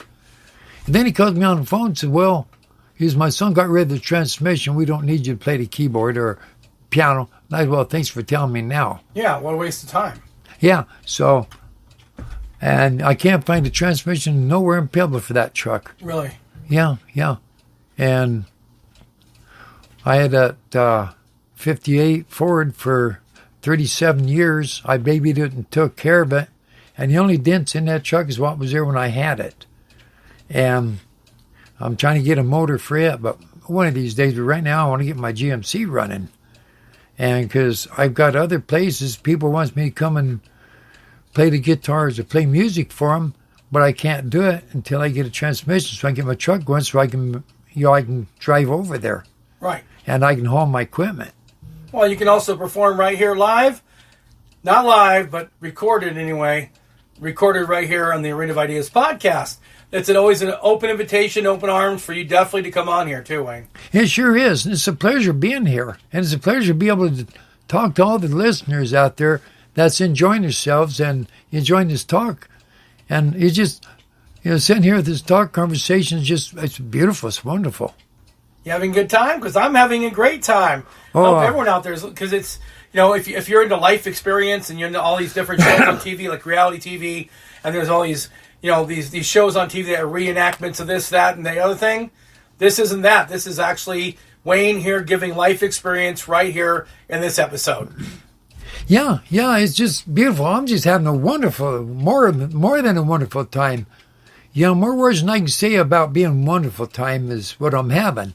And when my buddy was here a couple of nights ago and I played the keyboards, and he was drinking that non-alcohol beer, and I don't drink. Is that a real thing? It's like I don't know. It's like kissing your sister or walking halfway across the street and wondering why you just got run over or something. Just wondering. Oh yeah, for sure, for sure. Yeah, and he says, "Oh man, I'm so full." And I, yeah, you look full. You may be so full. I see your eyeballs are floating. He starts laughing. And I says, so what are you full of? I said, well, I can name a few things that you're full of. And he says, shut up, Wayne. What? He says, knowing you'll crack something at me. And I says, why not? It's what it's all about. I've been cracking at him all night, and we've been having a good time. And he told me, he says, I heard songs. He said, but that song was beautiful. My Forever Bonded. He just really enjoyed that. Right. And then my other favorite song is The Waltz by Dr. Zhivago, Somewhere My Love. Oh, that's a good song. And wow. I love that song. Wow. I was raised with it. And I played it, and I played different songs, and the Boogie Woogie and that. And it just, that night was beautiful, because I was able to sit here in front of somebody and play. And it's beautiful. How about your audience being 12 platforms all over the world listening, Wayne? How about that? Oh, I love it. It's beautiful. I love them all for listening. And they're beautiful people. And, this is what I enjoyed is even back when I'm in my younger years, when I was up on different radio stations with Wolfman, and I'd be talking to people over the radio. I just really enjoyed that more than anything. And I just had a ball. And I just... I wouldn't trade it. These moments, even right now, I wouldn't trade it for nothing in the world, because this is beautiful. And there's many people out there as your fan, and it's beautiful to have fans. And then last night I was sitting there going through my phone, through my texts and all that, and I'm looking down there at almost 36 fans. I'm like, what in the world? Why do I got so many fans? And one girl says, hey, they put out a word, how beautiful person you are, and kind heart, and generous and loyal and all that.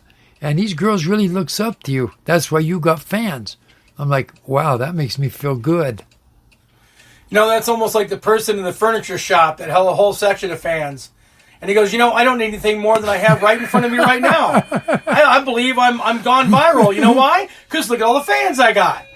Hey, we got a good fan right above us. I know, we do. You know what? Yeah, we do. If that ain't strong enough, I can turn it on high gear, and that thing really blow you out of the house. It doesn't argue with you. It doesn't expect anything of you. It doesn't ask too much of you. It's just always here for you all the time. And if you turn it on and turn it off, it still stays on. There you go. You know what that reminds me of? My ex-wife. I'm my ex-wife now. She wanted to fight and argue one night, and I don't like fights. I don't like arguments. I don't like violence.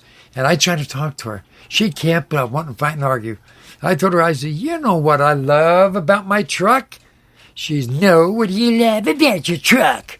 Well, it's like this. When I get tired of listening to the crazy thing, I just take my key and turn it off. I just crying shame they didn't make a key to fit your mouth to turn you off. She got so mad she slammed that door, got in her truck, and screamed them tires out, and I was, have a nice night. Good night. And the happiest day of my life is when I got my divorce from her. Right. I couldn't take being, I gave everything that I possibly could. Any woman I was with, I don't believe in hitting a woman. I never raised my hand to a woman. Nope. And I don't believe in cheating on a woman. And the girls I was with were cheating on me. And, I got tired of being hurt and used and abused and treated like a dog under their feet, And here, I was always kind-hearted and good to them. And I always sit back and I look up to God and I keep telling him all the time, Lord, when's it going to be my turn to have a good woman in my life? And I'm still praying to him. And hopefully one day I will have.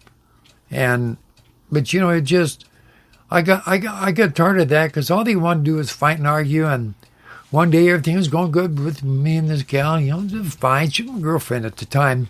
And we was talking about getting married. But I was, okay, I'm going to go down to the store and get da-da-da-da. Well, I was gone for an hour, and I come back home. I heard heavy breathing, and something go, punk, punk, punk, punk, punk. I didn't want to.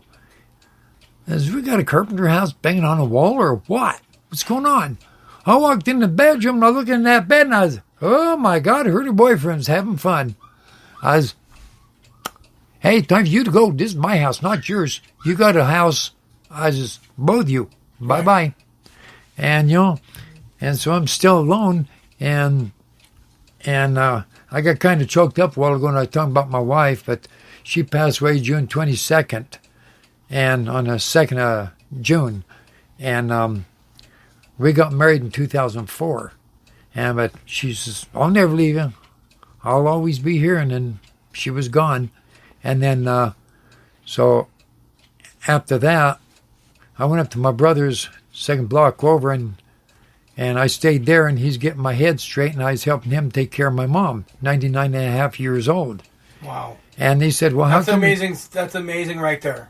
Well, she says, well, how come your mom lived so long? I says, because she's Cherokee. We're all Cherokee Indians.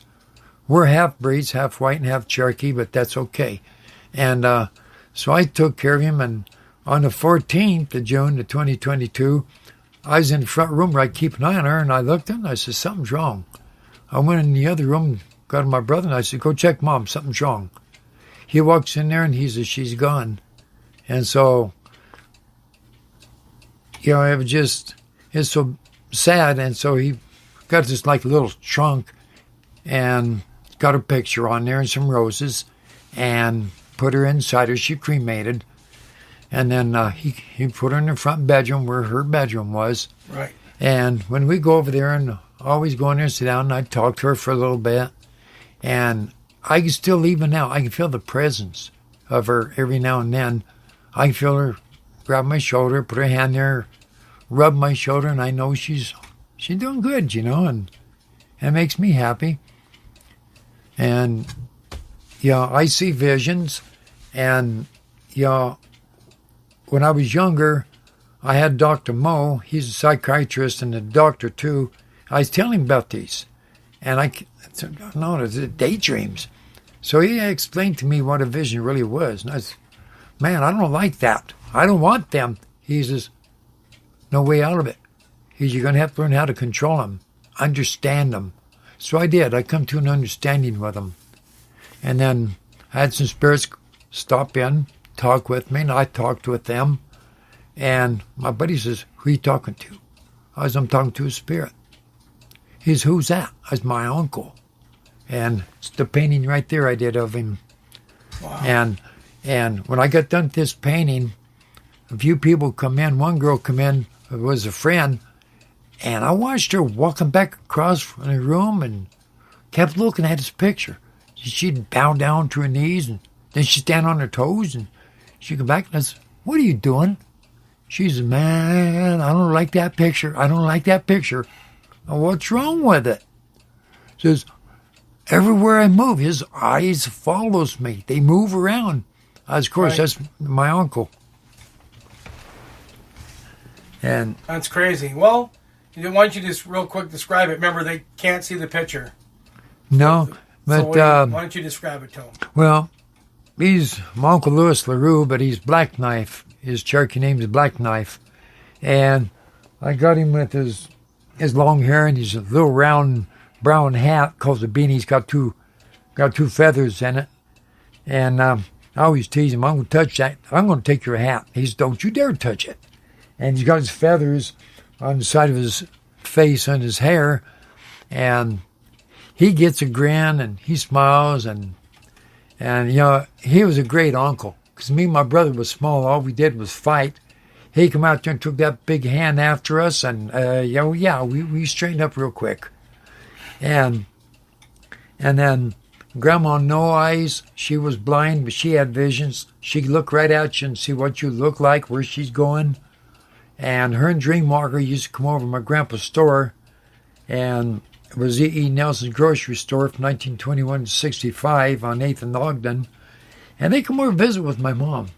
And they'd always chase me out of the store. But I miss my family. My family's all passed away now. And the last of my family, my brother, he passed away 2 months ago because of the orange disease from Vietnam and cancer. And so, I feel his presence too. And, he was my favorite brother. We never once had a fight or an argument. Always got along beautiful. But he was in California and he got pretty bad. So his son, my nephew, went and got him and brought him down there to Missouri where he passed away. And one day I was sitting here just before my brother passed away, and he texted me. And I said, my nephew. And I go, how you doing there? He said, Uncle, I got some news that you ain't going to believe. I go, what are you talking about? What do you mean news? He says, how you doing there, royalty? And I says, what? What do you mean royalty? He's Uncle. You and Uncle Alvy is royalty. I says, you pull my leg. Don't be saying that. I'm just an ordinary person, just like anybody else. Right. He says, I got the papers here to prove it. He says, you're wanting to know where the Nelson tree is, our family tree. The Nelson tree, right? I go, yes. He says, it's over in Sweden. Nelson Castle in Sweden. That's our family, the royalty. I said, nah, you're joking, man. I don't believe a word of it. You're just saying that. He says, I will text you the papers. So I went to the library and made some papers of it. Sure enough, it's got my whole family's and got my name and our birth date in there in the Castle of Sweden. And that's our family tree. I'm like, wow. Holy smokes. And I read in them papers and, it just blew me away. I just couldn't, when I looking at it, I just like, wow, I just didn't understand what I was looking at and reading, but I just couldn't believe what he was telling me at first. That's the papers there. And, it's so amazing. And I never in a lifetime think of that my family tree lied in a castle with royalty. I still I can't believe it. It's hard to believe it, And we got the papers right here in front of us, and it's a book, and it's got everything in there. You have so much, speaking of books, you have so much on here going on. You really could be writing your own book, too. Yeah, it could be. Your memoir, yeah. Wow. For sure. I got about 2 million papers I have written, because it's all my writings. Like I said, it's like poems, but they're all writings. Mm-hmm. And I put myself in there. Yeah. That's how I do my writings. Yeah. And I got about that many papers and of everything there. So I got my complete life story. Every place I've been to, where I've been, where I worked at, or what, And I got everything down on all of them. And then just sit back and daydream what it is like to have a good woman sitting here with me where we can hold hands, we can kiss, hug, we can go for walks, enjoy life together. I daydream about that, so I sit there with the thought and I start writing. That's amazing. And before I know it, I've written out a paper. Right. I'm like, then I reread it and I'm like, holy, where did that thing come from? And I start thinking, wait a minute, that's what I was, daydreaming about, is the first time in my life, have a woman that don't cheat, have a good woman come to me, and that'll make me happier than anything. Right. So I write all this down on the paper, and then I look at it, I'm like, wow, this is fascinating. And so I got many of them. Then I started writing one, My Secret Garden. Yeah. I took in a backyard I had, and real high walls, and I had these vines that twirled, and they swung back and forth, and I made a beautiful. Well, it was a dream I had. 3 days. Yeah. And I get up in the morning, I write down all of what I wrote that night I dreamed of. The next night I dream of the same thing, so I write more the next morning. Then after the third day, that was it. Yeah. So that was one of my writings. And it came out so beautiful.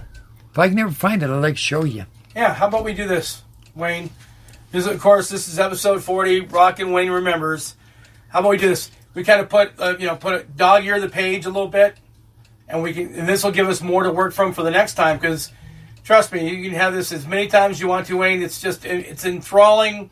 It's very interesting, and there's so many things going on that you have, and you're trying to get all this stuff out, but we can do this in parts where we covered a lot tonight.